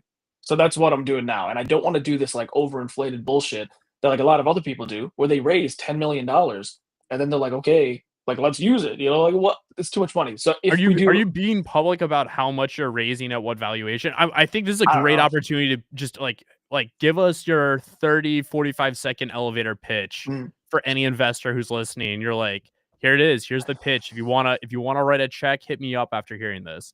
Yes. First of all, let it be known that the vibe that we're going for with this isn't like an L2 boomer dinosaur thing that you've seen for the past 15 years. It's not going to be some ICO token, blah blah blah blah blah. What we want to do is build a way and a protocol for people on and off chain to just build their wealth in the lowest risk way according to their preferences. So if you can aggregate and then automate this feature, you delete the manual part that creates so much friction between users, and you give them a place to just park their assets where in the back of their mind they know I'm using the on-chain technology to its fullest degree, and I don't have to worry about where it's being put because I know that's being put to the highest yield source that month, those 3 months, whatever it is. And then, which we'll talk about later as well, instead of me being some like 50-year-old boomer who just I want Facebook this guy and I used to work at Uber this and blah blah blah. No, I am the most like degenerate on chain CT 12 hours a day guy you could find that understands the culture and the marketing of behind this audience. So you could go for that route of like this guy's been at Facebook for 15 years and now he's doing blah blah blah. You could for sure. But I think like we'll talk about later, we're moving into a creator capital market, just like we've seen with internet capital markets. And who better than some random Zoomer with like a Red Bull and an iPhone to lead that company? That's what I believe. I love it. I love it. I mean, it's exciting. You have a lot of energy and passion for what you're building. Very clear. I think you definitely. It sounds like you need the money to build out a team around you. There are some areas like not having a background in like EVM or like you've never written code before. It sounds like you need some of those people, which is understanding. But like you're like your passion for it is contagious. It gets I'm me excited glad. about what you're building. Okay, so I'll take a check from you. Minimum that we're doing, by the way, is like $50,000. So I don't take USDC because crypto is a scam, as we know. So I'll get your Zelle information later. All right. Yeah. No. I mean, do you take Venmo? I'll just hit you with a quick 50. Yeah, I guess I'll where my take. money's at. I take Bitcoin, but only on Cash App, the drug dealer app. Cash App, Bitcoin. That's the only thing that I take. Unreal. Unreal. Oh, this is great. I'm enjoying understanding. I think your vibe and where you are in the company. I think career and story of it as it's evolving. It's very young. You just dropped this video the other day. The video got what, like almost 100,000 views. Did really well. Thank God. Was that the moment where you're like, oh fuck, this is real? Like, Not to be a douchebag, but I knew that video would do well. Yeah, I say why? this. I say Explain. this. I say this confidently because I've been in crypto now. I've been in the marketing like vibe now for like 10 years, which is crazy. I turned 25 this year. So since I was like 15, I've been doing all this bullshit, right? So 4 years I've been in crypto. I've seen what works and what doesn't work, which is why I believe in this creator capital market like ethos very much so, because I was like, people know me. I don't push memes. I don't fight people. I don't even swear because I'm scared like Twitter's gonna derank me or whatever. I don't flood. I'm not like some negative whatever guy. I know who I am publicly, like purposely, because the vibe I've created around the Ashen One account is like this is a positive, happy hippie, basically. And like he doesn't have no hate for anybody. This is just a guy that's trying to like show what he's doing in crypto and learn alongside people. So like I did this purposely over the last 4 years because I knew that at one point I would have something that I don't want ever to be possible to be like tinged by a bad reputation. So when I posted this, like all of the connections with the beautiful, amazing people I've met in this space, I knew that they wouldn't have a reason to not support it. You know, because they knew that like this guy is not retarded, he's not a scammer, he's not going to fucking take my money and run.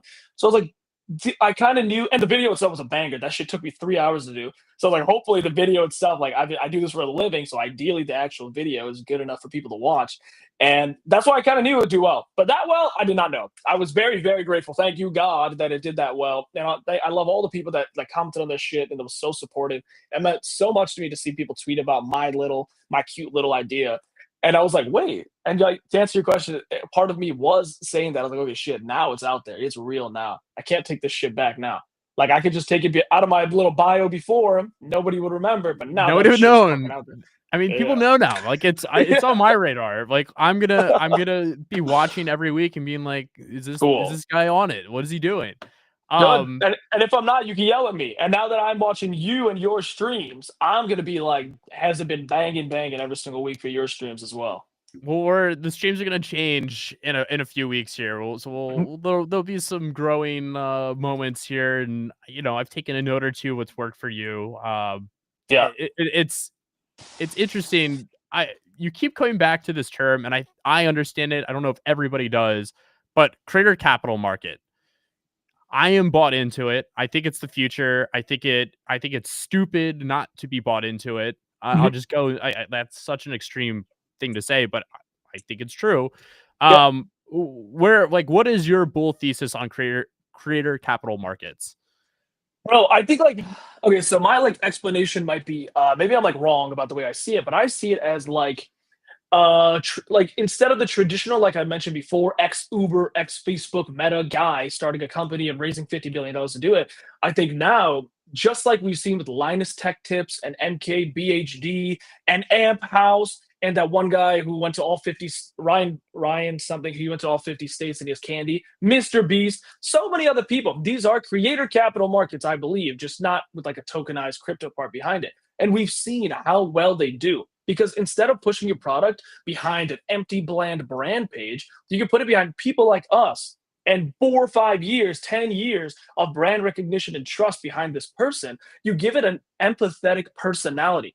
It gives people a reason to want to support people. Like there's certain people I follow even in like politics where I'm like, bro, I like this guy's vibe. He has a Substack. Let me go spend $10 a month on a Substack. But there's no company on the like in the world where I'd be like, this company is so fucking cool. I need to support them on an emotional level. That doesn't really exist. When you go to Amazon, you buy some random bullshit thing, it's because the ratings are high and because the price is good, whatever these like external factors that mix together. But when you go out of your way to buy shampoo from Kai Cenat, bro, that is not because there's no better competitor of shampoo. Head and Shoulders fucking Old Spice is just as good, bro. But I love Kai Cenat and I'm going to buy this. So on this idea of like bringing it on chain or in crypto, I'm like, I like to think that I'm now an example of this now that Kamai is out there. But other people like you're saying, which I want to hear what you're building as well with what you mentioned like a little bit earlier. But in my eyes, like my inspiration is like Jakey, Rasmer, Easy, a bunch of other big guys that have been doing the same thing as me, but with a product behind them. And now these people like recently have been the product is a coin, right? And I personally wouldn't do it, but I definitely understand the bull case behind it. And I'm like, that is your product. If your product is the coin and the coin does well, hopefully, then it's like, it could only do well because you are the person behind it. If you take away the person, it would never do well. As we've seen with countless other companies. Yep. Like, there's companies out there, millions of fucking dollars behind this one token, and it still runs. You know, so it's like the company clearly isn't the winning factor behind it. No, I think 100%. Also, real quick before I forget, shout out Justin Taylor for doing the marketing for Kai Cenat's shampoo and deodorant. Shout out Justin Taylor. He's crushing it. Yeah, good friend of the show, guest. He's the whole case for him when he jumped into that was, you know, hey, like this is a world of, you know, I I think this is where we're going. I think that it's like, if you can have a brand, if you can be building stuff around you, and growing an audience and like building a good product as well alongside it, you're gonna dominate. You're just gonna dominate everybody else who's trying to compete in that marketplace. I agree. And we've seen in our little circle of crypto, right? Which again isn't so little anymore. We're definitely mainstream at this point. Again, Ethereum all-time high was today. And that wasn't because a bunch of on-chain bros were pumping the price. No. It's because guys like Tom Lee, TradFi institutions were buying millions of dollars of it, and they had their own little Ethereum reserve systems behind it, stuff like that. But we've seen now that with like these creator tokens, Brown House, if you saw, they had this token on Pump Fun. And those are like traditional TikTok, Instagram bros. Great people. Again, like I know one of those guys in like real life, and he's a fantastic, beautiful human being. Well, I was like, bro, like what you're doing, you're bringing it into crypto, and you need to be careful about the way you're doing it. Although I agree about with your bull case behind it, like the Raspberry coin and the Jakey coin and stuff like that.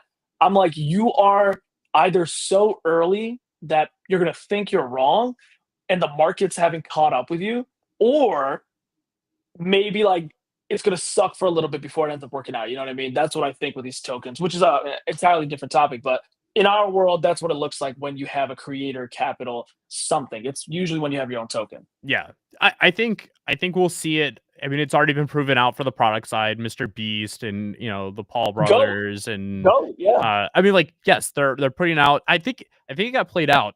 A lot of these talent agencies, inside of them, they have these business development groups, and basically what they do is they say, all right, hey, we represent X actress. We also have, ties to the coffee industry. Boom, we're gonna, here's a coffee brand. We're gonna give her 10% equity. She doesn't have to do anything but post about it. If she wants more equity, she can do X, Y, and Z engagement and this, but boom, here we go. New product, company, everybody owns a piece. We ship it out. I think that got played out to an extent where it was like, For sure. you can't just slap a name on. It has to be bought in. It has to be part of the person's personality and their day to day and using the product, right? Like when you see that, I think the best by far has been Linus, and the fact that you called him out is like I love rare. it. Like we don't see Linus come up as a like, hey, if you're building in crypto, take a look at what Linus Tech Tips is doing. But you should. You really should. He's the GOAT, bro. He had this one video, again, that one fucking meme of him wearing the headphones that went everywhere a couple years ago. That's when I like started paying attention to his stuff. Because like, again, his brand, I know there was some controversy a couple years ago. I don't know what it was about, but the markets have seemed to forgiven him for whatever it was.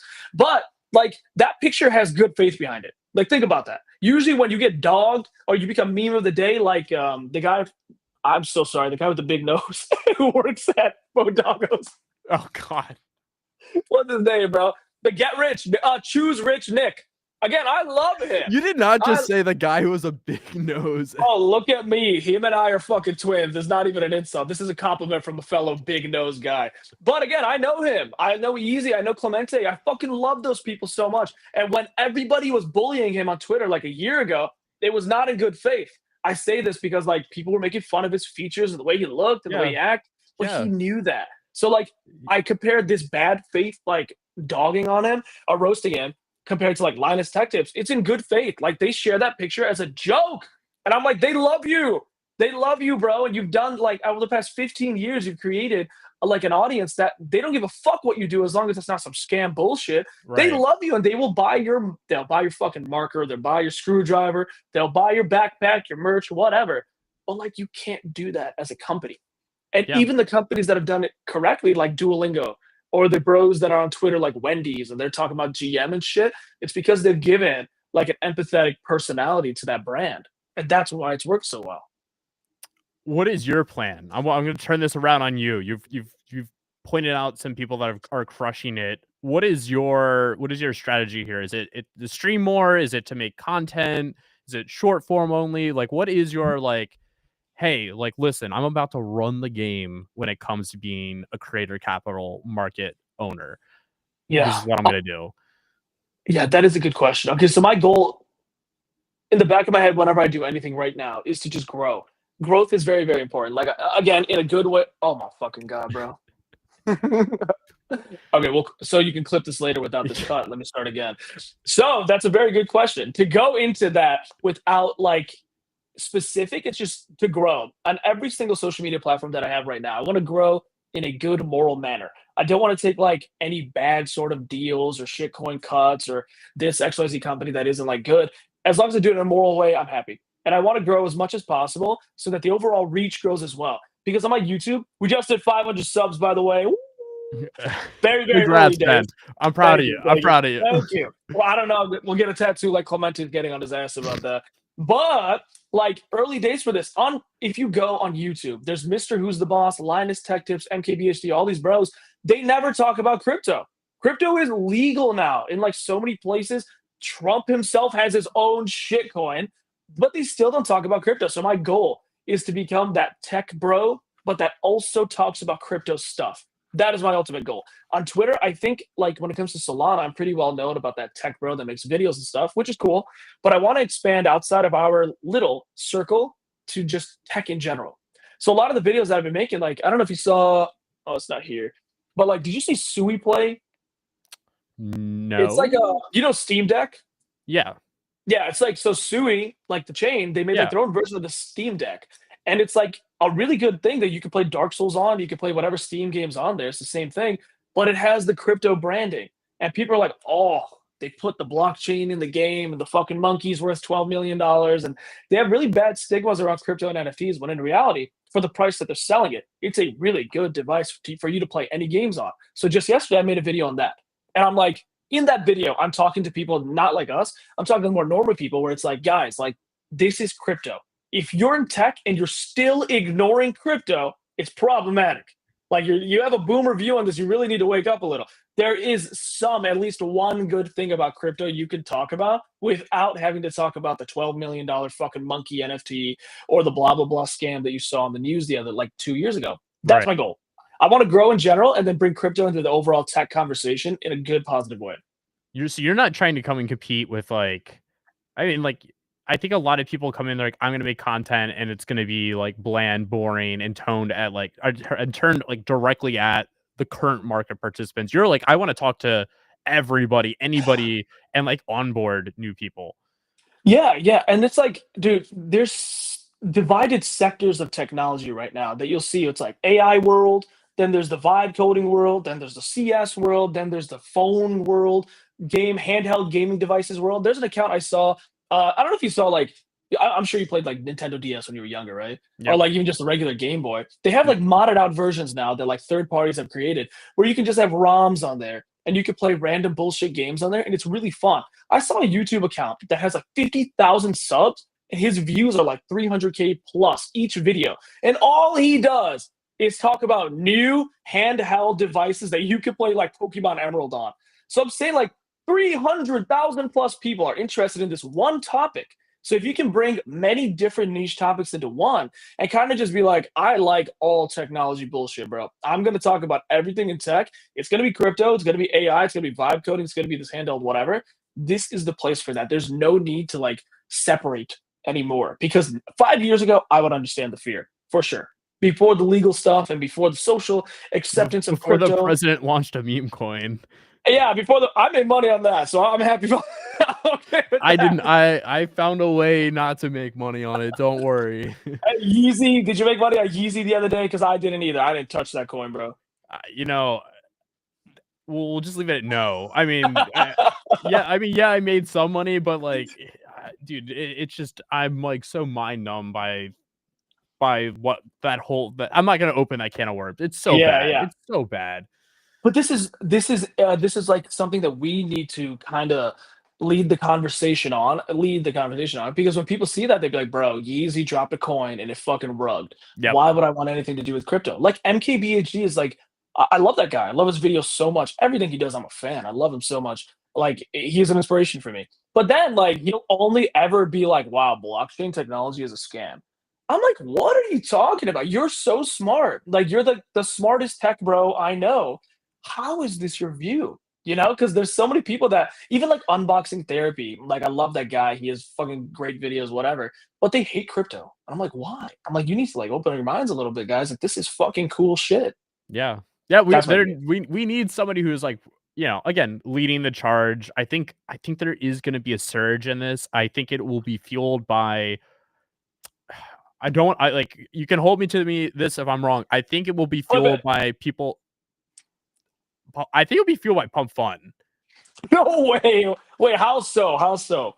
I I think Pump Fun from a streamer perspective is going to incentivize a ton of people to start creating content and having a token associated to them. And a lot of people for the first time are going to have to touch crypto and be like, like this is not as bad as I thought it was. Do I think they'll be like the leader and winner? No, but do I think that they'll throw, a little spark onto the powder keg that explodes the influx of creators to be making crypto related content or content on a crypto backed platform? I think Zora is another one that might likely pull it off. I don't know, but I think it starts at the creator level, for sure. I agree. I want you to be right. That's my number one view. I'm like not a hater at all on this. I love Jakey. I love Rasmer. I love all these people that have their own tokens and stream on Pump Fun and stuff. Even like Brown House guys. Like back when I was doing TikTok or whatever, I know like a few of those people loosely, right? And they're great people with kind hearts and good intentions, right? They're not like streaming on Pump Fun to rug their token or whatever. But as we've seen, I think in the current market, and again, maybe they're so early that it feels like it's wrong, and maybe this is the view that I'm wrong about as well, but it feels like in the current market, it doesn't work as we want it to. Because now it's like if you want to be the next up and coming streamer, like everyone, like us included as well, it's like, does creating a token actually do that for you? I don't know if that's true just yet. Because like if I create a shitter right now and it's supposed to be linked to my success and my overall clout, how does it convert? Like, how does me having more concurrent viewers on my stream or more followers on Twitter, like, make people open their phone and buy this token? That's where I'm lost. I think a really good way to like bet on clout and growth of people, like if I think that Hunter Orel is gonna be the next fucking thread guy, even not even that, I think thread guy is gonna be the next fucking whoever big guy on like actual politicians, whatever. I think poly market is a much better way to do that. Open up a poly market and be like, I think in 1 year, Hunter is going to have on like 50 million impressions for the year. And if he does, I'll make money. And if he doesn't, I don't. That way you're exonerated by like the stress of a token. You don't have to you don't Sure. have to try to pump this token and stuff. But I talk too much, but that's what I think. And I still don't have a complete opinion on that though. Well, look, here's the thing. It hasn't been solved yet, right? Like there isn't Yeah. a like, hey, this is like the blue chip way to do it. And I think it requires experiments. It's going to require failures. Like Yep. you can't get to this like that end goal without some fuck ups, right? Like it's For going to sure. happen. But I do think somewhere along that line, there's going to be one thing that just clicks and it's like, this works. There, like the value, the feedback loop, everything is aligned. You could have asked me I hope about so. you could have asked me about rec drinks though, Amazing. 3 years ago and been like, it's just a coin associated to a drink. Hard sell. I'm not gonna lie. Like I get it. I see it now Yeah. in like 2025, but like years and years ago when I might have been just getting into like NFTs, right? This idea of like just having a token that is associated to a brand was so new, and just having that supply, using that as incentive, it's been proven out that model works. Mhm. Will it work for everybody? I don't know. I don't know if it will. I think it requires like the right things being set up and the right timeline. But I think the same thing could be said for anything in the creator industry that there's going to be some things that stand out and crush. Like I think Gainsey has a token and Rasmer has a token that their fans are just rabid for. Like, hey, I want exposure to this guy. He's to be massive, and I just want to buy it. I That might agree. not be best for like if I were to drop a token. I don't know if it makes the most sense. Yeah, I get what you're saying. Rect, first of all, amazing. I think he is like what's his name? OSF Rect or Mando? OSF, yeah, Mando, right? Yeah, OSF like Mando. those guys Yep. were creators at some point or another. Like they had clout before they started doing their thing. And I think that led to a lot of the reasons why they were a success to begin with. Aside from like uncontrollable external factors that went into it, like maybe market conditions or Ethereum this or Ethos beyond whatever. I think that's why they did so well. I mean, like they sent that fucking drink to everybody Yep. except me. I didn't get one. But We gotta get your numbers up, brother. I didn't get one. But again, I would love to, whatever, I'm joking. But they sent that shit to everybody. And a lot of people wouldn't have thought, hey, that guy with 5,000 followers, let's get him a drink just as much as we do the guy with 200,000 followers. But they did that. I saw people with, again, I'm not even trying to be weird or whatever, but they didn't have too many followers, but they got that drink and they tweeted about it. They fucking loved it. And they created an audience, literally like an actual successful pyramid scheme of people that now are diehard fans. And their token is fucking killing it. Like, I wish I bought that. I don't have any EVM shit, but I wish I bought that token, bro, because that thing only went up. You raise good point. It's interesting. I'm trying to pull this back into like the future of DeFi meets the future of creator and like where that alignment is. At the end of the day, though, I think for what you're building at Kamai, you have to figure out the best way to get as many eyes on what you're doing, to have growth, to get to people that are in the industry and the outside of the industry, and then at some point in there present and pitch the product. Of course. Which is, again, it's exciting. This is so new. Also, like, you're so early in this journey. It's going to be exciting to follow and see how it evolves and how, the wins and there's going to be friction points, but the wins are going to be insanely fun. Of course. Yeah. So like, that was a scary part about posting it. Just one scare. I'll admit openly, I was very nervous about posting that. I was very nervous about the reception towards it, everything. So I was thank God, elated to see people weren't like, oh, fuck, what does this guy think he's doing? Blah, blah, blah, blah. And even if they did, I don't really listen to the haters that much, so I would have just muted them. But I think like this like past year, 2025, we've seen creator-led stuff do exceptionally well. Even like Thread Guy. I love Thread Guy to death. And his new company that he does basically just streaming. He's like, I've now created a company for something I was already doing. And that company, I think, has a better ethos, like a better PR and vibe than so many companies out there with millions of dollars, simply because that's Thread Guy's company. It's as simple as that. And I think like if hopefully, God willing, we continue to grow in the ways that we're going for both of us, so that this stream and the company that you're building, which I want to hear about, by the way, continues to do well because we've continued to do well. That, I think, over the next 2 years is much more impactful than if you were to start a company and just inflate metrics like TVL with like investor money. That's what I believe. Well, we've seen that does not work, and I will grave dance on blast as long as I live. There's that shit was there. Cool. It was cool while it lasted, though. It was cool while it lasted, but like again, TVL only goes so far, right? Like you actually have to walk the walk. You got to talk the talk. Like when it comes to the moment where you got to put shit on pavement, if you can't do it, oh well. And I think the creator side was missing there. Like it was so it was so like abstracted from like forward facing that it was like, all right, I just know this Pac-Man's gonna do this again, what he did with Blur. But when like people started to doubt him, I was like, oh wait, this is the first time I'm doubting this guy. Where is he? I don't like, what does he stand for besides he had one product that ripped? And I think that and they started to put out some content and stuff, but I think it was too late to kind of steer the ship back in the right direction and keep people from being like, oh, this is cooked. Yeah, I agree. And maybe I was like, maybe I wasn't there when he started to blow up, but Pac-Man, the guy like behind it, he had crazy clout. Like people loved him. He was like XY Combinator and blah, blah, blah. So he's kind of in that vibe we're talking about when it comes to like creator capital markets and stuff. But I would say people that aren't in a part of this like little circle that we're talking about is like when you find a company and they're like, oh, wow, it's a great product, great company. I see their company's post. But then it's like, who works at this company? I don't know. I like never know for many of these companies. And then you find in some random bio, the picture is like a black moon or something. And it's like CEO of said company I was talking about, 200 followers. And I'm not trying to like follower shame, but I'm like, if you have a company in crypto where it's such a small world where most people know each other, it is more beneficial for you to have pre-existing connections publicly than privately. That's what I believe. Yeah. No, I mean, that's what we're seeing today on like the time of like all these AI agents that are right around these bots. It's like you're immediately like, oh, who do you know? Like, do I have mutuals? There are a few 100%. There are a few people I need to just block who are following bots at this point, which it's bad. But the entire industry is based on like who can vouch for you, what's your history, what's your reputation. I mean, this is why Ethos is a company that is just like they're stuck around, and more and more people are integrating them. And I think they will ultimately end up being one of the bigger companies in the space, even though that like it's a slow organic rise, but more and more people are like, hey, ethos is actually really useful.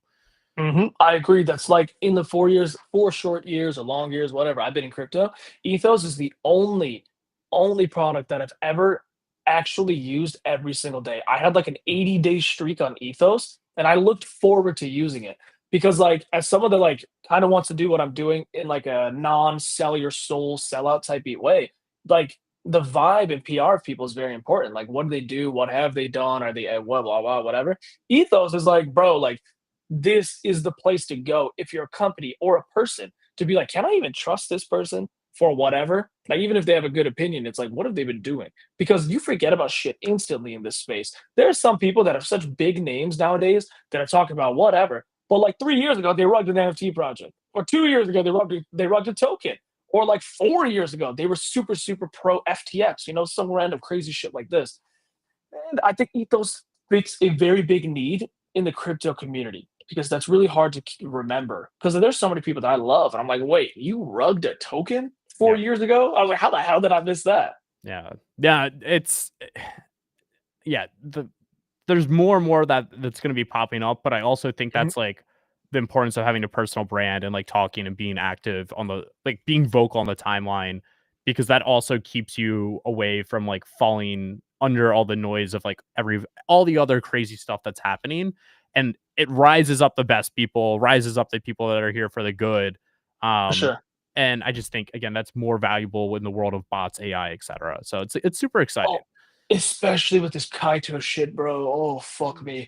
Like, that's a great What's company, your and I what's your love what's them. your Kaido take? What's your Kaido I, take? I think Kaito and I think InfoFi in general is amazing. I think, like, if done correctly, like I said, if done correctly, I think I'm like a positive guy with anything. I'm like, you should just do it. I think it's great. But we've seen in like the past 6 months, I would say if Kaito's been around for a year, the first 6 months was fucking amazing. I'm so dumb that I didn't farm Kaito those first 6 months. I thought I was so cool and so different for ugh, I don't want to join this platform. I should have just connected my fucking wallet and I would have made like $200,000. But no, like I said before, we've learned I'm very late to things all the time, even when I'm there. So I think first 6 months, amazing.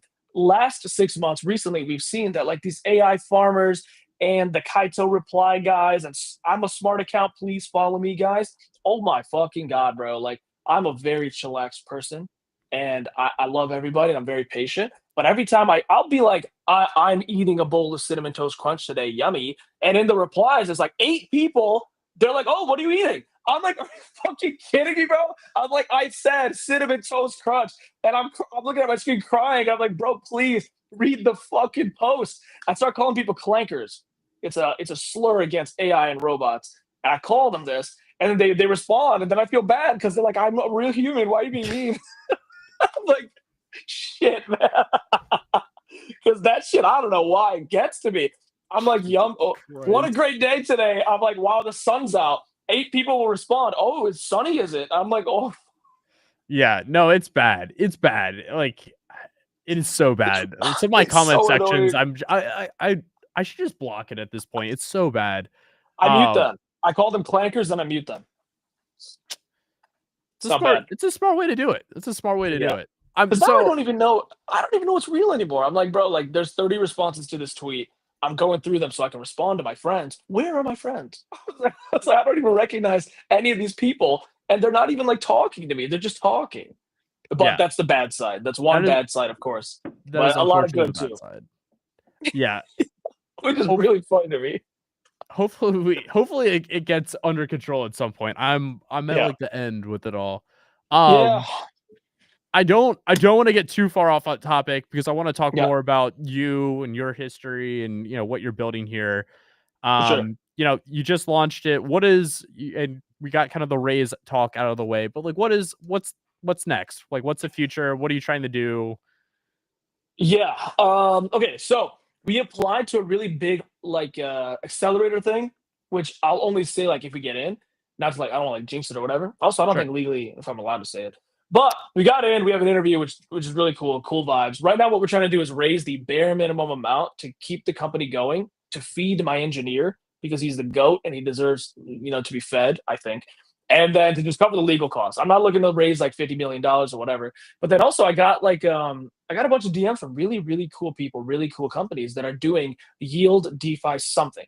And they're like, I have this idea, but I can't get it into the people's hands. I'm like, that is a problem that a lot of companies face. Like they have a great product but bad marketing, or bad product but great marketing. And Yep. it's really, really bad if you have either of these. You need to have a little bit of both, right? So I think what's next for us is to get the actual automation built out, raise a little bit of money just to cover costs, and then get the product out to people. Because just like a lot of other smart people are saying, it's like you can't have a first product that's perfect.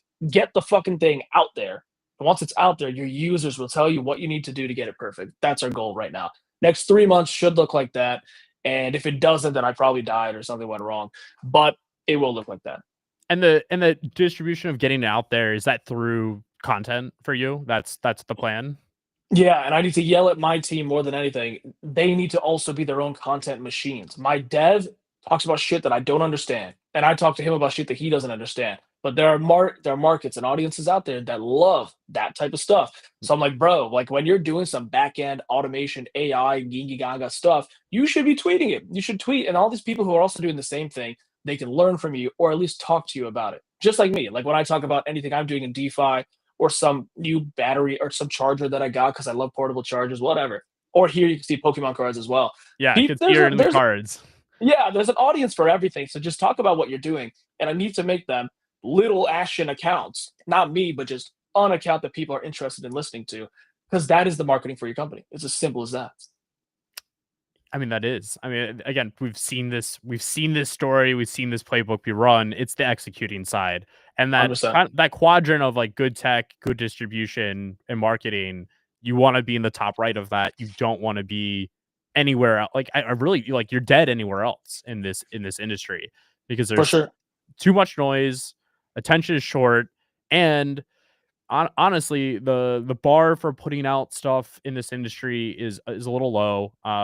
Like I think there are teams that take a lot of shortcuts, but we have seen a lot of good tech that just people don't know it exists, or we Yep. see people just spend. They raise $20 million, they get a lot of hype, they get a lot of stuff, and then there's no product, and they can't again walk the walk when it comes time to. Yeah, that's that L2 playbook. Again, I never understood it. I was like, I don't know how these boomers are raising like $50 million. Then their token, they have the best like MM in the world. Market makers are doing crazy work for them. It's at like 20 billion market cap. I'm like, how the fuck are you managing this shit? I was like, your product has like, I'm not gonna name names because I'm not a hater, but there's some companies like 24-hour revenue is $30, but your token is at like 2 billion market cap. I'm like, something's not adding up here. Yeah.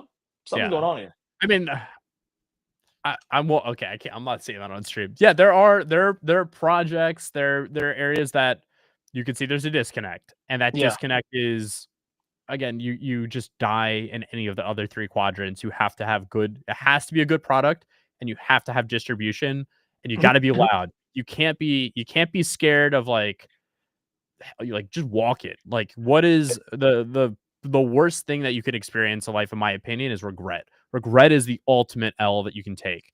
You don't want to be in 100%. your deathbed looking back and being like, damn, if I had gone just a little bit harder, if I hadn't cared about what my friends would have thought, if I hadn't cared about, what if I only got like 10 likes on this video and I had done that, it could have all worked out. I could have had I could have had the dream life that I always wanted.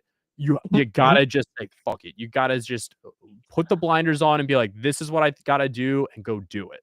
You're spitting. And again, you and I can relate to that on levels that most people can't. Because like I don't know how long you've been on in crypto and on Twitter for? I've been in crypto since 2014. Oh, Yeah, holy shit! You've been in crypto for 11 years? yeah. That's cool as fuck. Yeah, Did I've you been buy here for. Bitcoin in 2014? I did buy Bitcoin in 2014. Wow, that's Yeah. fucking what like great. I've got the email confirmations. I know, I was No like, oh, I was way. on like Poloniex or Polyonex. I like Bittrit. Like I was on the early exchanges. I remember like Mt. Gox. Like I've been here for a minute. Whoa. I was That's quiet. insane. I don't think I ever tweeted until 2021 though. Like I was just a consumer sitting fly on the wall. I Yeah. remember like early days of like Kobe and like Not So Fast and like Jeebus and like these guys that like today are like the biggest of the big. But I remember when like Yeah. they had a couple thousand followers or maybe 10,000 plus followers, And these guys were they were there tweeting 24/7, super active, and they'd made money, but they didn't have like FU money at that point. It was a fun Yeah. time. Yeah, because like back then there was probably like 20 fucking people on Twitter talking about Bitcoin. It was you, Kobe, and 18 other people. I'm not in that like round. It was like even in 2014, it was really active. Like I That's mean, crazy. That's so cool to think about. yeah, no, it was a crazy time to be alive. I remember Yeah. I was throwing around a Bitcoin like it was not to say nothing, but like you No, would yeah, have I get it. I like get it. it'd be like, oh, like I'm gonna throw a quarter Bitcoin into this trade. I mean, it's now That's that's like insane. it's for I mean, what I was in like college at that time. Yeah. It's a substantial amount of money for a college kid to be throwing around. I can agree. I can relate to this as well because when I was in crypto, I joined crypto like tail end, like I said, NFT run like 2021 or something, and like everything like when I joined, everything went down and never went back up. So I was fucking, it was really bad. But then like I remember when Solana was like $11 I went to like NFT NYC and we were fucking broke.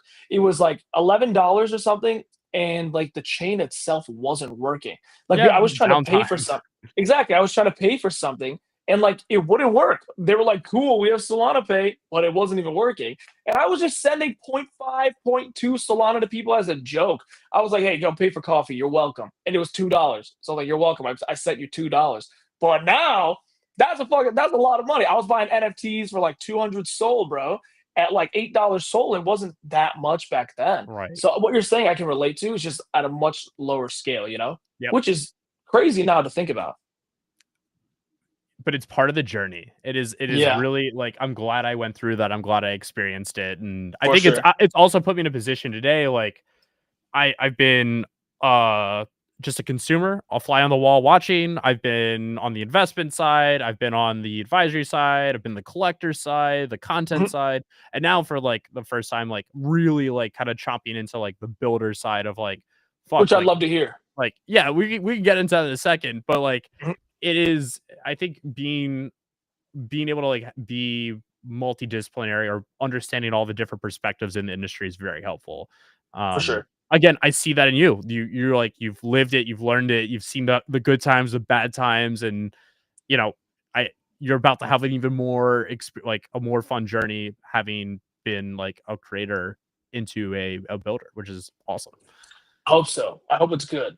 That's all I'll say. I hope it's fun at least. Oh my god, I'm excited, man. I'm excited. Yeah. I would Oh love to man, hear what you're building, by the way, because yeah, like again, like you said, I was not a follower of yours for whatever reason. I just followed you yesterday. You invited me on stream. I was like, you have some goats on your stream. I would be honored to of join your course. stream. I I would mean, love to talk about what you're building. the whole premise, yeah, we'll jump into it. The whole premise of the stream, and I'll always say this is to find dope people doing interesting things, building interesting things, and I never want to shy away from if I don't know them or they don't have followers. I don't think that's Yeah, a disqualification. I think using this as a platform to meet people and talk to people is like the number one goal. So we're so agreed. happy to have you on. What I'm I'm doing honored to be is here. So thank you for that. of course, man. You know, similar to you, had an issue, which was there's like one day looking, had like 100 tabs open, was in the trenches trading, and I just remember being like, these sites are slow. I don't know what's happening with my money. Like I realized at that point, like BullX and some of these other platforms, their charts are like 5 seconds behind. Mm. And like I would be buying into a chart and clicking buy like with a candle that already like was much higher, and so I'd buy in at like the peak and then get dumped on. It was terrible. I was like, all right, let's just take this. I know the best devs, I know the best cryptographers in the space. Why don't we just build out something as a tool that I can use? That turned into like literally 20-hour days. So it went from like this little side project into like, hey, we're like three of us are putting 20 hours of dev time in every single day. um 4 months later, here we are today with a trading platform that is truly what I think is what traders want, which is a platform that allows you to trade on the fastest charts, have the fastest transactions, faster than any other platform. But the idea of discoverability, the idea of social, the idea of content consumption, the idea Mhm. of market understanding, and then wrapping that all together with, other areas of DeFi. but a front end for the entire decentralized market in one place. The hardest thing I've ever built, I've built companies that have been acquired. I've built products for some of the biggest technology companies that have been used by hundreds of millions of people. I've built military products that have been used in active war zones. That sleeping on factory floors, building out AI products. These last 4 months have been some of the, and again, I'm talking about trading crypto and buying crypto, the hardest, the most intense 4 months of my life, and I Why? enjoy it because you have to understand to eke out like 1 more millisecond out of a platform, to make it instantaneous, to make everything flawless, to scale to 50,000 users. There's a lot of work that goes into it when you're not taking shortcuts, and I think that's an For area sure. that, again, a lot of the industry, they use products and like, this is good and I like it and I enjoy it, but I think that you have to have the right people that have done this before, the right discipline, the right, explanation. Like, they want to put a huge amount of time into security. They want to put a ton of time into knowing that you're not going to like have a site that crashes when like 50,000 people flood in. For All these sure. little things for like quality of life are very important. So I think we really have built something that's exciting. We'll see when that gets like really like taken out from under the covers, but Let me know, yeah, please. yeah, no, we'll get you on for sure. But Okay, cool. that's what I've been up to. It's yeah, I'm so stoked, man. It is insane. I'll reciprocate the compliment you gave in the beginning. I could tell you're passionate and excited about what you're doing as well, because your resume, especially in crypto as well, is much more decked out than mine. So if you're able to say in the past 4 months you're having not problems, but more energy put towards this than you were all the other crazy shit you were doing, then that means you're doing something right, and that means you're having fun doing it, which I think is amazing. Yeah, no, this is I would say it's the one thing that I'm like, if this, like, I won't let it fail. Like, there's no Good. amount of money I won't personally put into it. There's no like, I will skip. I don't care what I have to skip, what I have to say no to. Like, I am going to be working on it. Like, we are bought in. The team understands it's a multi-billion-dollar play. The team, like I had to tell a dev. This is how bought in the team is. I had to tell a dev. His eyes started bleeding. I'm not even making this up. We had to literally tell him to like close his laptop and stop working. Bleeding Like, no, I swear to God, dude. I swear to is a God. pre-existing condition. No, guy was working 21-hour days Holy in front of a shit. laptop and a screen. He just wouldn't. We were like, go touch grass, go lay in your Yeah. bed. No, And but like, that's a good team. I I can mean, relate to that. I love a team that's slaving, because if I'm there sitting 16 hours a day thinking about how to, like you said, make this $1 billion company, and they're sleeping at 11 p.m., there's a problem. But your guy, he deserves a raise. Give him a raise or more hardest, equity or I some mean, shit. but like, I think this is the difference for a lot of teams, whether you've raised or not. And I think the goal to being successful in this industry is being bloodthirsty and like foaming at the 100%. mouth. If you can show up every single day, and I just tweeted this, if you understand where we currently are as a technology, and that, hey, there's so much opportunity right now. If you understand what's going on in the AI sector, if you understand what's happening in the content creator sector and with tokenization, and you understand the adoption at a financial level, at the institutional level, even, of Yep. crypto, it is the golden age if you're a builder.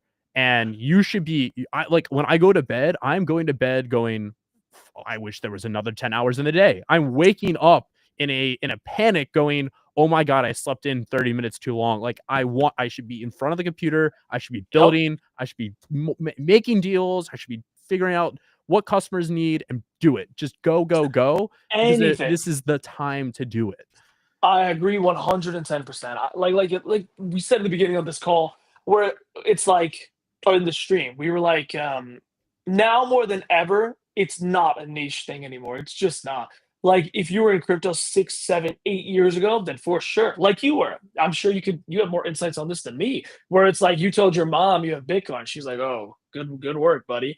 But now you can go to anywhere on Wall Street and be like, are you guys in Bitcoin yet? And they'll be like, no, but we're working on it. That's just the way that we've evolved so far. So now more than ever, until like the next, I don't know, real estate crash or whatever, like even today, we pumped to literally Ethereum all-time highs from like Fed rumors, rate cut rumors. They didn't even actually do it. So there's so many external factors that are lining up in a way for people like us, hopefully, to do something cool before at least we hit the top of this interest chart and it goes a little more down. So I agree with everything that you're saying. Man, I'm hyped up about it. I am hyped up. I want to write a check, $20, 20 rupees, 20 pesos, whatever you're building. Let it be known, Ashton, what is in there too. Oh my god, we'll get you on the platform. I mean, like, people can sign up. You want to sign up? Loot.gg/sign up. Go check it out. Right now. Is your product live? That is, I guess, my biggest question is like, where are you in the go-to-market right now? And if people, because we're getting to the end here, if people want to support you, they should get in touch via Twitter. But if they're like, hey, this is the product for me, for the same, religious reasons, I'm looking for this solution, or hey, I just want automated DeFi exposure to yield. What do they do? Where do they need to go? How do they get involved? Yeah, so for right now, we have a waitlist open. And then if you're interested in anything that we're doing, you can follow my Twitter or my finance Twitter. Right now, we're still in the very early stages. I made this Hello World because there's a couple things I wanted to get out before we even got to the point of almost launching. So right now, we're working on the actual back-end vault automated feature. It's much harder than we thought it would do because no one else is really doing that just yet. So we're trying to figure that out, which is why I think that I need to pay my dev. His eyes aren't bleeding yet, though, so he's not working hard enough. Let that be known, Hunter. You've cooked my devs by telling me that story. But if you're interested in whatever we're doing, you can follow the Twitter. There's a wait list. There's an X community you can join. Stay up to date. But soon, I would say ideally Q1 2026, latest, is when there should be a lot of stuff to do for you to actually start farming, not airdrops, but real yield on anything that you want to do. I love it. I'm a user. I'm a user of the product. I'm in. Hell yeah. Sign me up. I mean, again, I saw it and I was like, oh yeah, I would use that. And I think that is the first thing you need. Like, that's all you need. Yeah. Yeah. I'm on Loot Home right now. Let it be known, I'm on Loot Home inputting my email right now. There we go. I love this. I love this. Yeah, I think we're both in the same boat. Obviously, you have much more experience than I do, but like we're both building something as a creator-led something with very similar views about external stuff as well. Yeah. So we're here. We're literally like cousins at this point. So whatever you need from me, I'm here for it, bro. I think a big thing also is like you should be talking to people that are in similar boats. And I also think it isn't like, it's so funny. I don't think I think some of my like experience in the industry definitely puts me in a unique position, but of course, I also think that talking to people like you, talking to I know other people that are building similar products, or not similar products, they're building things in crypto, taking similar paths, having those conversations, understanding like, hey, like I'm going through this slump, like, oh, like I have to solve this issue, like, hey, we hit a funnel issue or we have a distribution issue. Every single one of those conversations and having meeting these people is the most important part, outside of actually executing as a company. And you just want to, you got to be surrounded by the right people. 100%, man. Dude, even if it's the last time we ever talked, the fact that you now have me in your little Rolodex and I have you, someone that's been in like crypto since 2014, that means something. So like, again, the way that we know each other is important as well. Like I said, you have a follower right now for the rest of your life. So whatever you need from me, I'm there for it. Of course, man. Same here. Ditto as well. Hell yeah. Well, Ashton, like I said, didn't mean to cut you off, but like I said in the beginning, I'm taking checks, 50K each. Just let me know what the vibe is. 50K each? Okay. All right. We're making a note here. We'll circle back after this next meeting. Okay, cool. Ashton, I gotta thank you for your time and the enthusiasm and the energy you brought onto the stream today. I'm really excited. I'm glad you posted the video. It got to the intended audience. It got in front of people like myself, who again are also looking for companies like this.